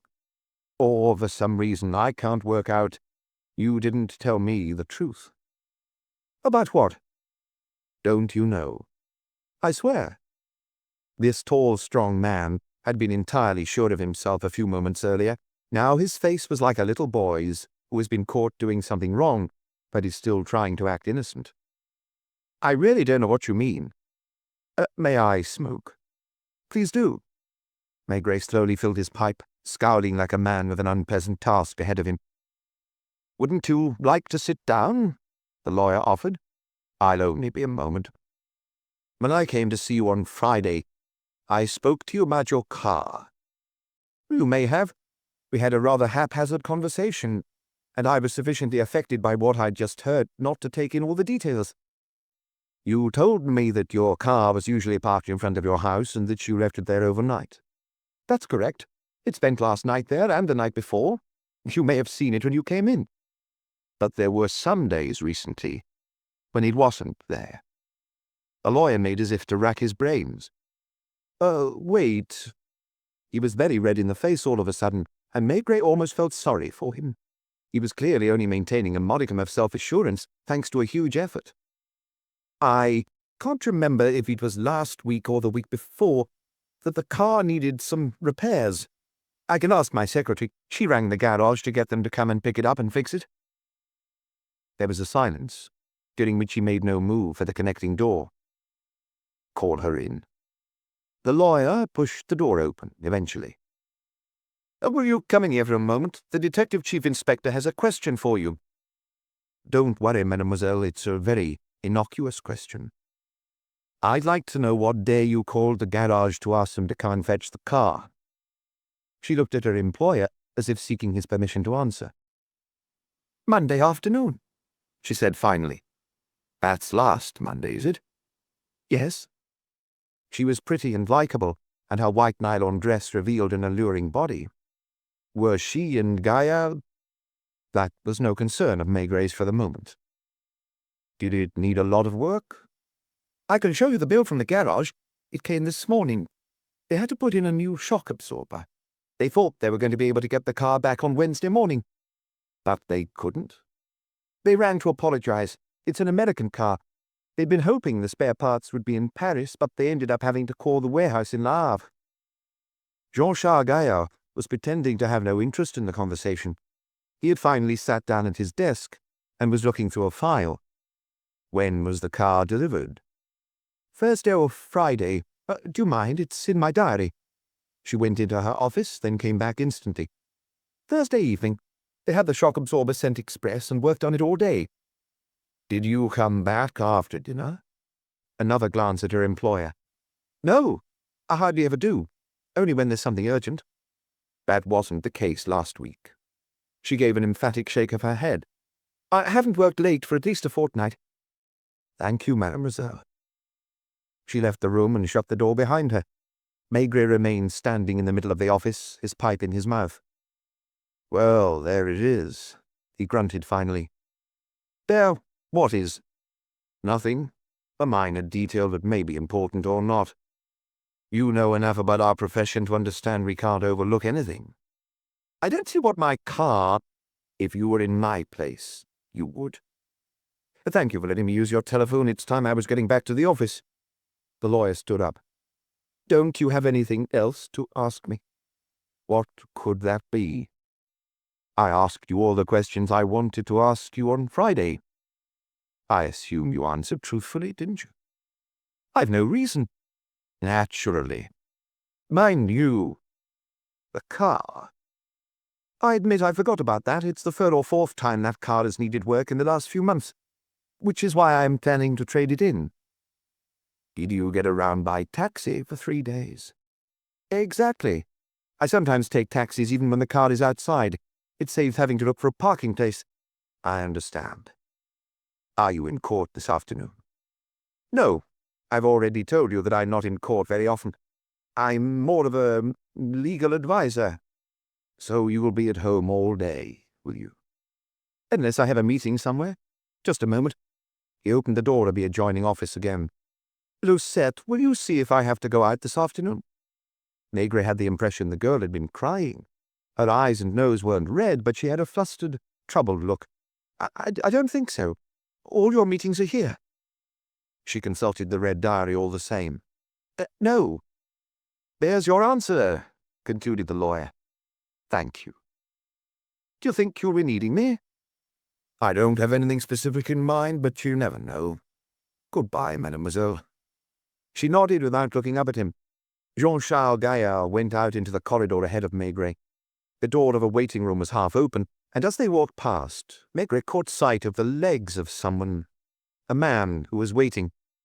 Thank you again for letting me make that telephone call. You're welcome. I'll be off now. When Maigret turned round after walking about 50 meters along the pavement, Gaillard was still on his doorstep, watching him. Chapter 7. It had happened a few times, frequently even, but never in such a clear-cut, characteristic way. He would be pursuing a particular line of inquiry, with a doggedness in inverse proportion to how sure of himself he felt, or how much actual information he had. He would tell himself that there was nothing to stop him changing tack at any moment and pursuing a different line of inquiry. He would send inspectors right and left. He would be convinced he wasn't making any headway, then discover a small new clue, and start cautiously edging forward. And then suddenly, just when he least expected it, the investigation slipped out of his grasp. He wasn't in charge anymore. Events took over, forcing him to do things which he hadn't anticipated, and for which he wasn't prepared. In those cases, there was always a tough hour or two to get through. He would question himself, wonder if he had been on the wrong track from the start, if it was all leading nowhere, or worse still, to some state of affairs utterly removed from the one he had imagined. When it came down to it, what had been his only starting point? A simple conviction, backed up by experience. It was true. Members of the underworld, or mobsters, as they're now called, don't strangle people. They used guns or sometimes knives, but there wasn't a single strangling in the annals of the police judiciaire that could even remotely be ascribed to them. Another piece of received wisdom was that professional criminals leave their victims where they kill them. Again, there wasn't a single case in the archives of a mobster keeping a body in his home for a number of days before dumping it on a pavement somewhere. Consequently, Maigret had been mesmerized by Émile Boulet's last evening. The telephone calls, him waiting on the pavement beside the uniformed Mickey, the moment when the former Transat waiter had finally strode off down Rue Pigalle. Maigret's entire hypothesis rested on this, and the business of £500,000 being withdrawn from the bank on the 22nd of May. It presumed that there weren't romantic rivalries in the little Italy on Rue Victor Massé, that the three women got along as well as they seemed to, that Boulet didn't have a mistress somewhere, and finally that Antonio was an honest character. Only one of these assumptions, or rather convictions, had to be wrong for the entire investigation to collapse. Perhaps that was why he still seemed bad-tempered and only proceeded with a sort of distaste. It was hot that afternoon. The baking sun beat straight in at the window, prompting Maigret to pull down the blind. He and Luca had taken off their jackets, and behind closed doors were working on something that would probably have elicited at best a shrug from an examining magistrate. It was true that the magistrate in charge of the case was leaving them in peace, convinced that he was just a trivial settling of criminal scores. The press didn't seem remotely interested either. Lawyers don't kill their clients. This was becoming a refrain that Maigret couldn't get out of his head, like a song he had heard too often on the radio or television. Lawyers? Be that as it may, he had still gone to Maître Jean-Charles Gaillard's house that morning after the funeral, but he had been as circumspect as possible. Falling in with the lawyer, as if by accident as they were coming out of the church, he had accompanied him as far as Rue La Bruyère and made sure not to be too insistent in his questioning. Lawyers don't kill. It was no more incontrovertible or well-reasoned than the other assertion he had taken as his initial premise: mobsters don't strangle. But you didn't call a well-known lawyer into Quai des Orfèvres and subject him to several hours' questioning without risking having the whole bar, if not the whole judiciary, on your back. Some professions are more sensitive than others. He had noticed this when he had telephoned his friend Chavanon, and again when he had visited the ineffable Maître Ramuel. Lawyers don't kill their clients. And yet, Jean-Charles Gaillard's clients were the focus of the two men's attention in the golden light of Maigret's office. Luca had come back from court with a list that a clerk of the court had helped him compile. Luca was also beginning to have an idea. It was still vague. He couldn't exactly articulate what he was thinking. The clerk told me something strange. What? He gave an odd smile when I mentioned Jean-Charles Gaillard's name for a start. Then I asked him for a list of cases Gaillard had taken on in the last 2 years, and he had even more of a mischievous glint in his eye. You won't find many of those, he said, because he doesn't have many clients. The opposite. From what I hear, he has a huge practice, and people say that he earns more money than some of the leading barristers who are in the assizes every week. Luca went on, intrigued. I tried to get him to talk, but for a while he just searched through his files in silence. He was writing down names and dates on a sheet of paper, and every now and then he'd mutter, acquitted. Then after a bit, acquitted again. He still had that sly look on his face I found infuriating. Well, well, convicted. Ah, suspended sentence. Naturally. This went on for a long time. The list kept growing, acquittal after acquittal, and if not suspended, then light sentences. Finally I said, he must be very good. He looked at me as if he was quietly making fun of me and sneered, particularly at picking his cases. This was the remark that intrigued Luca. Maigret started turning it over in his mind. Winning a trial was obviously more pleasant than losing it, not only for the defendant but also for his legal representative. The latter's reputation would only grow and his clientele increase with each new success. Picking his cases. The two men were going through the list Luca had brought. They had made an initial breakdown. Luca had written the civil cases on one sheet of paper. As neither of them were familiar with that field, it made more sense to leave it to one side for the moment. That left relatively few other cases, 30 or so in 2 years. Hence, Jean-Charles Gaillard's claim that he wasn't in court very often. Luca went through the names one by one. Hippolyte Tessier, forgery, acquitted on the 1st of September. Both racked their brains. If they couldn't remember anything, Maigret went and opened the door of the inspector's office. Tessier, forgery. Ring any bells? Wasn't he the manager of a casino somewhere in Brittany who tried to set up an illegal gambling den in Paris? They moved on to the next case. Julien Vande, burglary. acquitted. Maigret remembered him. He was a quiet man with the looks of a sad little clerk who had specialized in stealing transistors. He hadn't been caught red-handed, and they didn't have any hard evidence against him. Maigret had advised the judge not to press charges, but to wait until he got himself in deeper. Put him on the third piece of paper. As they worked like this, the hefty figure of Torrance was sitting on a shady cafe terrace opposite the lawyer's house, and an unmarked police car was waiting a few meters down the road, not far from the blue American car. If Torrance had to sit at his table all afternoon watching the door opposite, how many glasses of beer would he get through? By a portier, receiving stolen goods, 1 year in prison, sentence suspended. Luca had handled that case a few months earlier, and the man had come in to kid his affair several times. A fat character as dishevelled as Monsieur Raison, the bookkeeper, with tufts of black hair sticking out of his nostrils. He ran a junk shop on Boulevard de la Chapelle. You could find anything there, from old oil lamps to refrigerators and tatty clothes. "I'm an honest shopkeeper, humble but honest. I had no idea when this guy came in to sell me some lead piping that he'd stolen it. I took him for it." Maigret hesitated at every name. The door of the inspector's office was opened 10 times. Add him. Gaston Mohin, car theft. A kid with red hair. Doesn't say here. Last spring. Yes, April. There was a gang repainting cars and sending them to dealers in the country. Call Dupeur. Inspector Dupeur, who had been in charge of the investigation, happened to be next door. Is this the red-haired kid who trotted out the story of his sick old mother? Yes, Chief. There actually was a sick old mother. He was only 19 at the time. He was the junior member of the gang. He just kept lookout while Mad Justin stole the cars. 2 cases of pimping, a few more burglaries. Nothing momentous. Nothing that would have made the front page. On the other hand, all the lawyer's clients were broadly speaking professionals. Go on, sighed Maigret. That's it. You told me not to go back more than 2 years. There wasn't enough in there to take up the time of a lawyer who lived in a Parisian townhouse, even if it was a fairly ordinary family home. Of course, you had to allow for the cases of his that hadn't gone to court, which was probably most of them.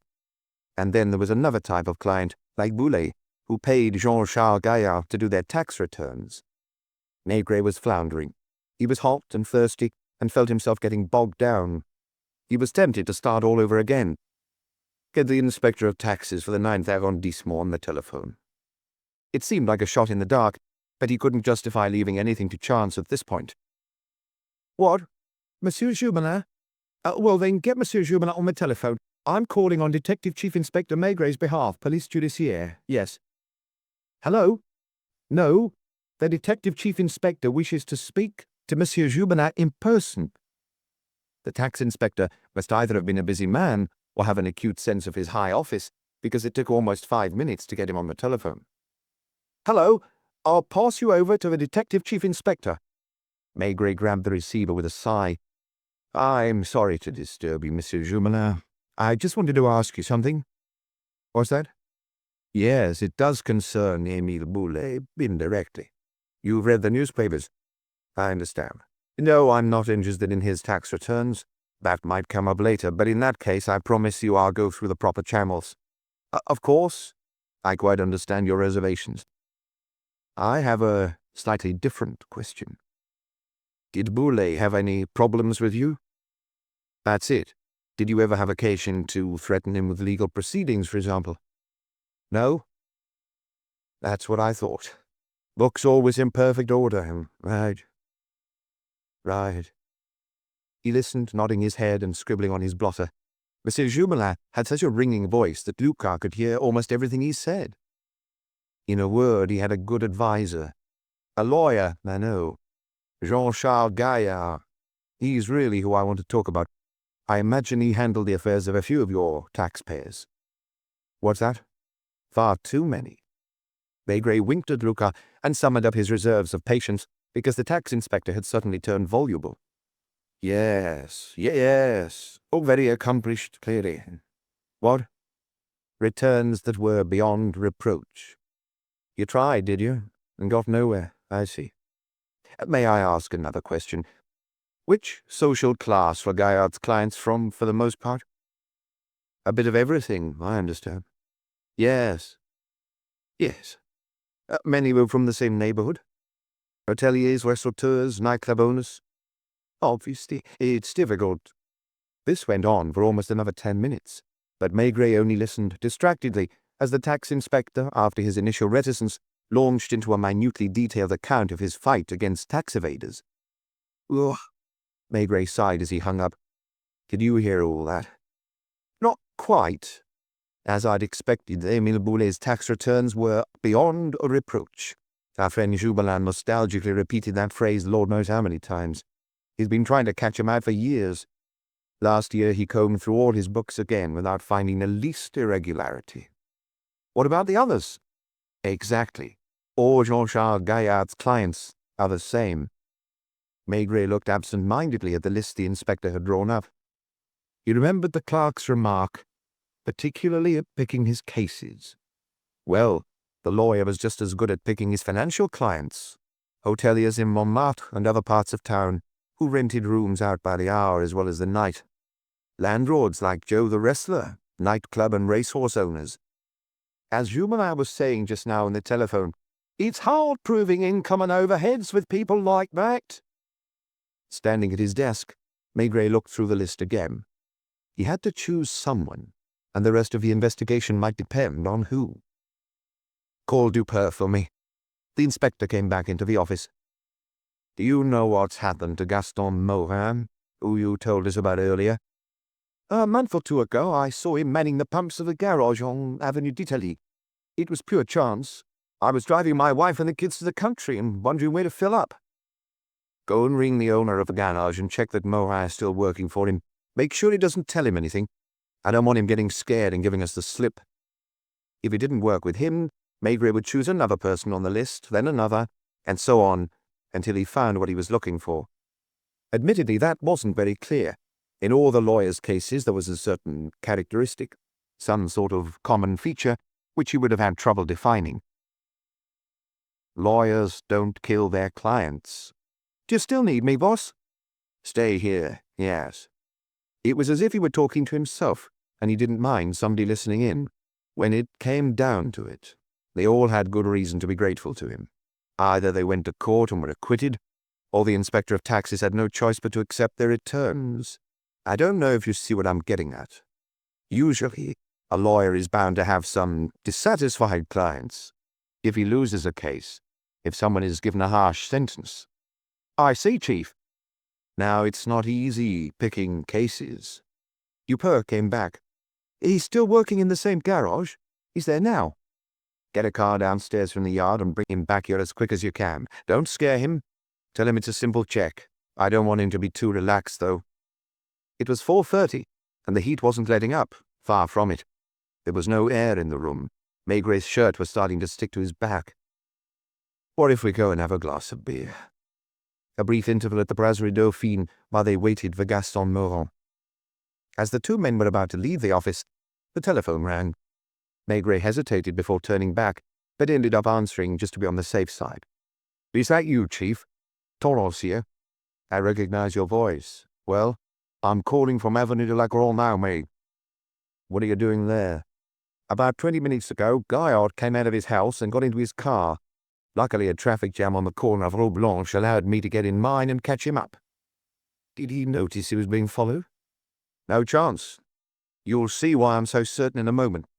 He headed straight for L'Etoile, taking the most direct route.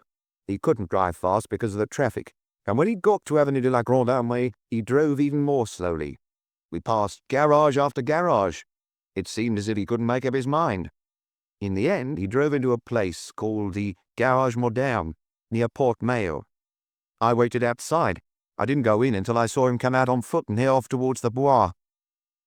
This was precisely the small, unexpected fact that was going to deprive Maigret of his freedom of action, or rather, force him to act at a particular moment in a way he hadn't anticipated.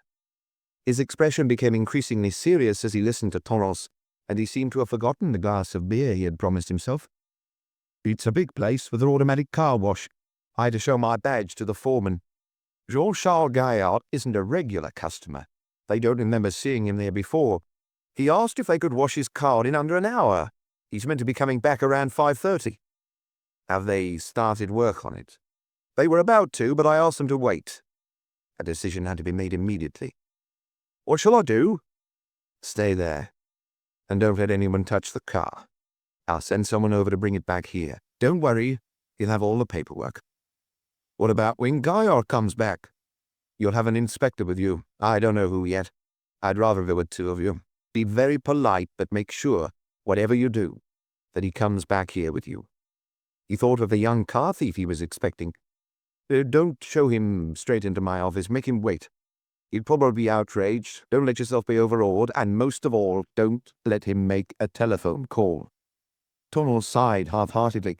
Fine, Chief, but get a move on. I'd be surprised if he's going for a long walk round the Bois in this heat. Maigret couldn't decide whether to go straight to the examining magistrate to cover his back, but he was almost certain that the magistrate would prevent him acting on his instincts. In the office next door, he stared at each of the inspectors in turn. Fâche? Yes, Chief. Have you ever driven an American car? Once or twice? Get yourself over to the Gare Moderne on Avenue de la Grande Armée as quick as you can. It's at the far end, near Port Maillot. You'll find Torrance there who will point a blue car out to you. Bring it back here and leave it in the courtyard. Try to touch as little as possible. Understood. You go along too, Jeannin, but you'll be staying at the garage with Torrance. I've told him what to do. He looked at his watch. Dupeur had only set off for the Avenue d'Italie a quarter of an hour earlier. He turned to Luca. Let's go. If they were quick, they could still have their glass of beer. Chapter 8. Before he had the garage mechanic sent in, Maigret asked Dupeur, how did it go? He seemed surprised at first and asked me if I worked with you. He was more intrigued than worried, I thought. He asked me twice, are you sure Detective Chief Inspector Maigret wants to see me? And he went and washed his hands with white spirit and took off his overalls. Driving here, he only asked one question. Can a case be reopened after it's gone to court? What did you tell him? That I didn't know, but that I supposed it couldn't be. He seemed confused the rest of the way here. Send him in, and leave us alone. As he was shown into the office, Morin would have been amazed to learn that the famous Detective Chief Inspector was more nervous than he was. Maigret watched him walk into the room, a lanky young man with tousled red hair, porcelain blue eyes, and freckles around his nose. The other times, Morin began, as if he wanted to come out swinging, you left it to your inspectors to question me. There was something wily but also naive about him. I might as well come straight out and tell you that I haven't done anything. He wasn't scared. Of course, it made a big impression finding himself alone with a big chief, but he wasn't scared. You're very sure of yourself. Why wouldn't I be? The judge said I was innocent, didn't he? Well, as good as, and I played along. You know that better than anyone. You mean you gave up your accomplices? They'd taken advantage of my gullibility. The lawyer proved that. He explained that I'd had a difficult childhood, that I had to support my mother, that she suffered from ill health. Maigret sensed something curious as he was talking. The mechanic expressed himself in a slightly affected way, exaggerating his Parisian salt-of-the-earth accent, but at the same time there was an amused sparkle in his eyes, as if he was pleased with the role he was playing. I don't suppose you brought me in because of that business, have you? I've kept my nose clean since then. I dare anyone to say different. Well, he sat down without being invited, a rare occurrence in Maigret's office, and even took a packet of Gauloises out of his pocket. All right. Still observing him, Maigret nodded. What if we reopened the investigation for some reason? Morin gave a start, suddenly suspicious. You can't. Suppose there are some things I need to clear up. The telephone rang on Maigret's desk, and Torrance's voice said, He's here. Did he kick up a fuss? Not really. He says he's in a hurry and wants to see you right away. Tell him I'll be with him as soon as I'm free. Gaston Morin listened, frowning, as if wondering what sort of act was being put on for his benefit. This is a joke, right? He said after Maigret had hung up. What's a joke? Bringing me in here, trying to frighten me. You know perfectly well that it's all been sorted out. What's been sorted out? Well, you know that I'm in the clear. No one's going to give me a hard time from now on. At that moment, he gave a rather clumsy wink, which bothered Maigret more than everything else. Listen, Morin, Inspector Dupeur handled your case.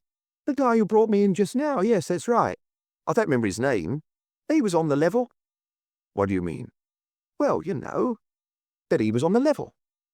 But what else? Don't you understand?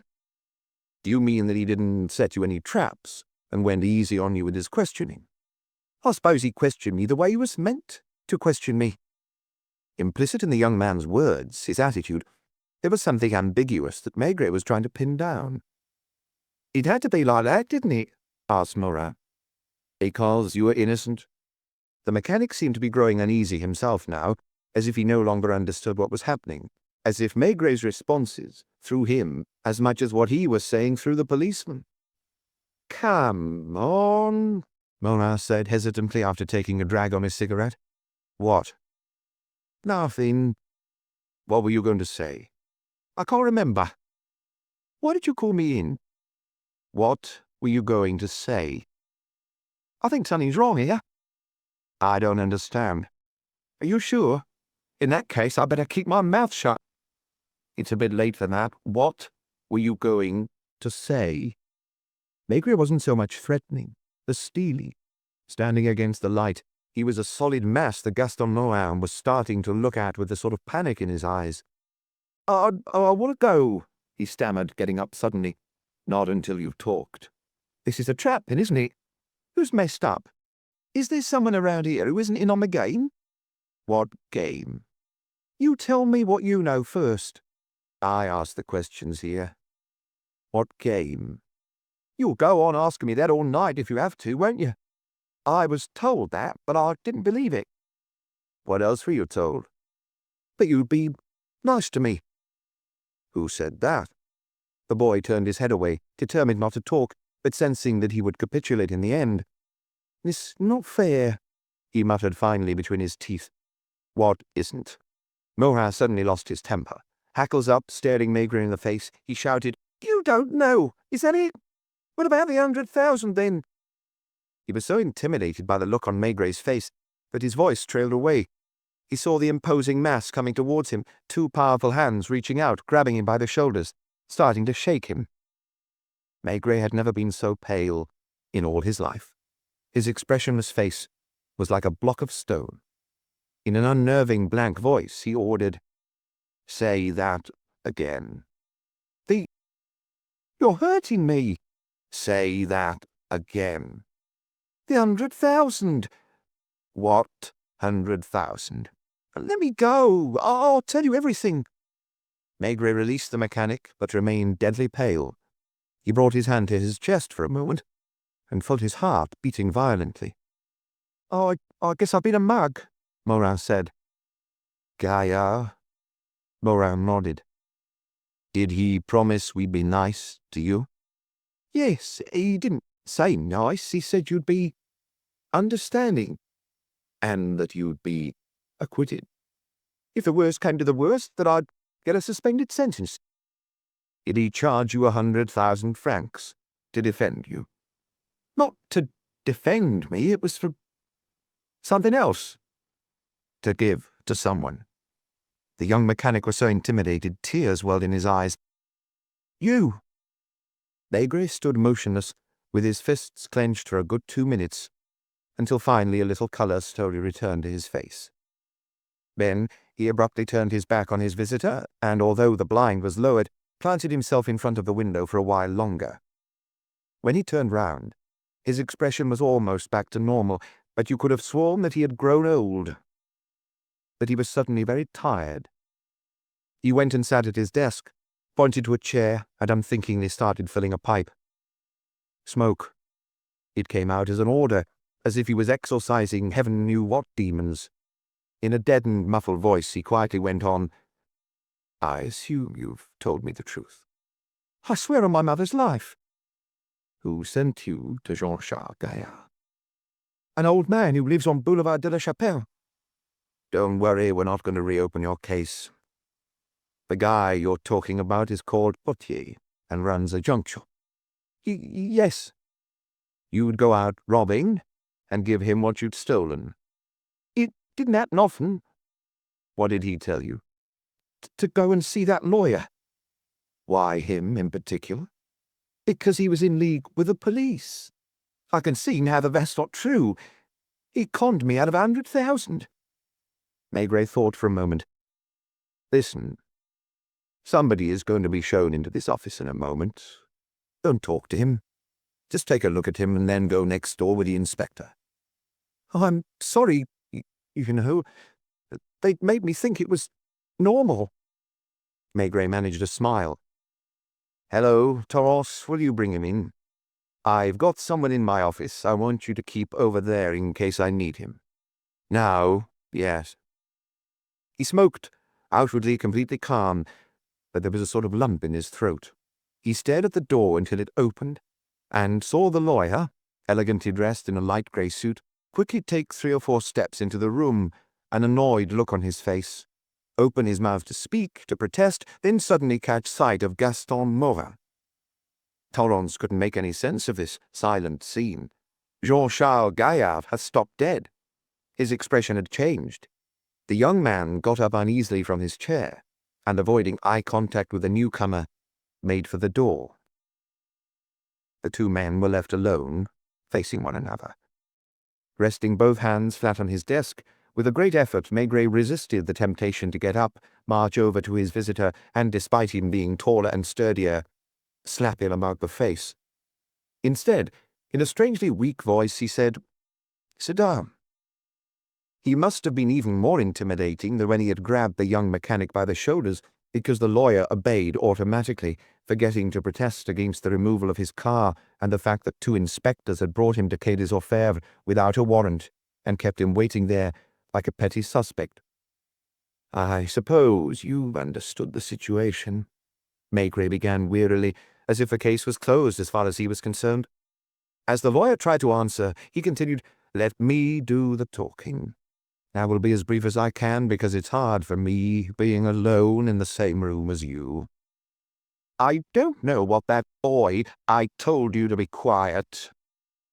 I haven't brought you in here to question you. I'm not going to ask you for an explanation either. If I had acted on my first instincts, I would have sent you to the cells without seeing you, and you would have waited for the results of the expert assessments there." He drew the 3rd list towards him, the list of Gaillard's clients who had gone to trial and either been acquitted or given light sentences. He read out the names monotonously, as if he was reciting a litany.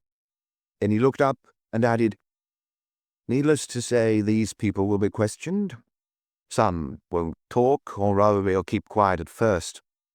When they find out that the sums they paid for a specific purpose never reached their destination—" Gaillard's face had changed too, but he tried to stand his ground. He started to say, "I don't know what that young thug—" Maigret slammed his fist down on the desk, making everything on it jump. "Shut up!" he yelled. "Don't you dare open your mouth until I tell you to." They had heard the thump from the inspector's office, and everyone was looking at each other. "I don't need to tell you how you did it, and I understand now why you picked your clients carefully. Knowing that they would be acquitted or given a light sentence, it wasn't hard to make them believe that if they paid—" No, he couldn't talk about it any more. "I have every reason to believe that my name wasn't the only one you used. You dealt with people's tax returns. I got in touch with Monsieur Jumelin just now, and I shall be having a long talk with him." His hand was still shaking a little as he lit his pipe. "The investigation will be a long, complicated one. What I can tell you is that it will be very thorough." Gaillard had given up trying to stare him down and lowered his head. His hands were resting on his knees, with a gap where the 4 fingers of his left hand were missing. Maigret's gaze fell on that hand, and he hesitated slightly. "When the case goes to the assizes, your lawyer will bring up your conduct during the war, and probably also your marriage to a woman accustomed to a glamorous life, the illness that has isolated her almost completely from society." He leaned back in his chair, closed his eyes. "Mitigating circumstances will be found for you. Why did you need money so badly when your wife was housebound, and you apparently led a solitary life devoted to work? I've no idea, and I'm not asking you either. Other people will ask you these questions. You may understand why. This is the first time, Monsieur Gaillard, that—" He choked up again. He unashamedly got up, went over to the wardrobe, and grabbed the bottle of brandy and glass which were intended for suspects struggling during long, fraught interrogations.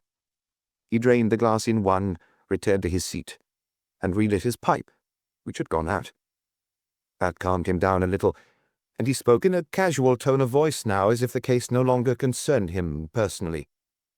"Right now, experts are going over your car with a fine-tooth comb. I'm not telling you anything you don't know when I say that if it has been used to move a body, there will most likely be traces. That struck you so forcefully that after my first visit this morning you felt the need to get it cleaned. Don't say anything. For the last time, I'm ordering you to keep your mouth shut. Otherwise, you'll be taken straight to a cell.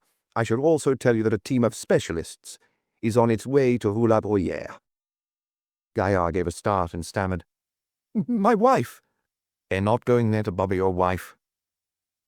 Looking out of the window this morning, I saw a sort of shed in your courtyard. That will be examined square centimetre by square centimetre, as will the cellar and the rest of the house, right up to the attic if necessary. I'll question your domestic help this evening." "Be quiet," I said. "Whoever you choose as a lawyer will have no trouble establishing a lack of premeditation. The fact that your car happened to have broken down, leaving you with no means of transport to get rid of a body, proves that. You had to wait for the car to be brought back. And it can't have been pleasant spending 2 days and 3 nights with a body in the house." He had started talking to himself, without even looking at the lawyer. All the little details he had gathered in the past few days came back to him and fell into place. All the questions he had asked himself found an answer. Mazzotti was shot dead on the 17th of May, and we questioned all the people who had recently been victims of his protection racket. At least one of your clients, Émile Boulet, was called in for preliminary questioning. Did he get in touch with you there and then because you dealt with his financial affairs and had already helped out in a couple of relatively minor matters? Either way, he came here on the 18th of May and was asked the routine questions. He was then called in a second time on the 22nd or the 23rd. I don't know why. Probably because Inspector Lucan wanted to clear up a few points. So the afternoon of the 22nd was when Boulet took 500,000 francs out of his bank. He needed cash immediately. He couldn't wait until the evening to take it out of a till in one of his nightclubs. We haven't found any trace of this money. I'm not asking if he gave it to you. I know he did." He said these words with a contempt he had never shown anyone in his life. On the 8th or 9th of June, Boulet received a third summons for Wednesday the 12th. He took fright because he dreaded scandal, despite his job, or perhaps precisely because of it. Respectability meant more than anything else in the world to him. On the evening of the 11th of June, the day before he is due at police headquarters, he is feeling both anxious and furious because he has paid 500,000 francs to have peace of mind. At 10 in the evening, he starts telephoning your house and gets no answer. He calls back several times, and when he finally gets through, you agree to see him in a quarter or half an hour. It's not hard to imagine what he said to you in the privacy of your study. He had paid a lot of money not to get mixed up in the Mazzotti affair, not to see his name in the papers.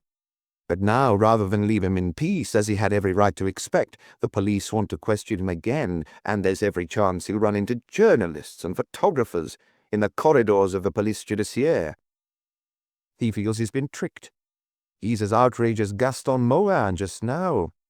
He tells you that he's going to have a heart-to-heart with the police and remind them of the deal he has struck with them. And that's it. If he left your house alive, if he came here the following morning, gave vent to his resentment, the rest is none of my concern, Monsieur Gaillard. I have no desire to hear your confession." He picked up the telephone. "Colonels, you can let him go. Don't forget to get his address. The examining magistrate will need him. Then come and get the person here in my office." He stood and waited, impatient to be rid of the lawyer's presence. After a moment, Jean-Charles Gaillard, his head bowed, muttered in a barely audible voice, "Haven't you ever had a passion, Monsieur Maigret." He pretended not to have heard. "I've had two." Maigret turned his back on the lawyer, determined not to feel sorry for him. "First, my wife, who I tried to make happy in every way I could." His voice was bitter. There was a silence. "Then, when she was confined to her room and I felt the need for distraction, despite everything, I discovered gambling." They heard footsteps in the corridor. There was a quiet tapping on the door. "Come in." Torrance remained standing in the doorway. "Take him to the back office until I'm done at the Palais." He didn't watch Gaillard leave the room. Picking up the telephone, he called the examining magistrate and asked if he could see him right away. Moments later, he went through the little glass door that separates the police's domain from that of the judiciary. He was gone from the police judiciaire for an hour. When he came back, he was holding an official document. He opened the door of the inspector's office and found Lucas impatiently waiting for news. Without any explanation, he gave him Jean-Charles Gaillard's arrest warrant. "He's in the back office with Torrance. Drive them both to the cells." "Shall we handcuff him?" That was the regulation procedure, but there were some exceptions. Maigret didn't want to seem to be taking revenge. The lawyer's last words were starting to trouble him. "No." "What should I say to the guard? Should they take away his tie, his belt, his laces?" "More regulations, more special cases." Maigret hesitated, shook his head, and then was left alone in his office. When he got home a little late for dinner that evening, Madame Maigret noticed that his eyes were glistening and slightly staring, and that his breath smelled of alcohol. He hardly opened his mouth during the meal. At one point he got up to turn off the television, which was annoying him. "Are you going out?" "No." "Is your case over?" He didn't answer. He had a restless night, woke up feeling irritable, and decided to walk to Quai des Orfèvres, as he sometimes did. He had barely entered his office before the inspector's door opened. Lucas closed it behind him with a grave, mysterious expression. "I've got something to tell you, Chief." Did he guess what the inspector was going to say? Lucas often asked himself that question and never knew the answer. "Jean-Charles Gaillard has hanged himself in his cell." Maigret didn't flinch. Didn't say a word. Just stood there, looking at the open window, the rustling leaves on the trees, the boats sliding over the Seine, the pedestrians swarming like ants across Pont Saint-Michel. "I don't have any details yet. Do you think that—" "Do I think what?" Maigret asked, suddenly aggressive.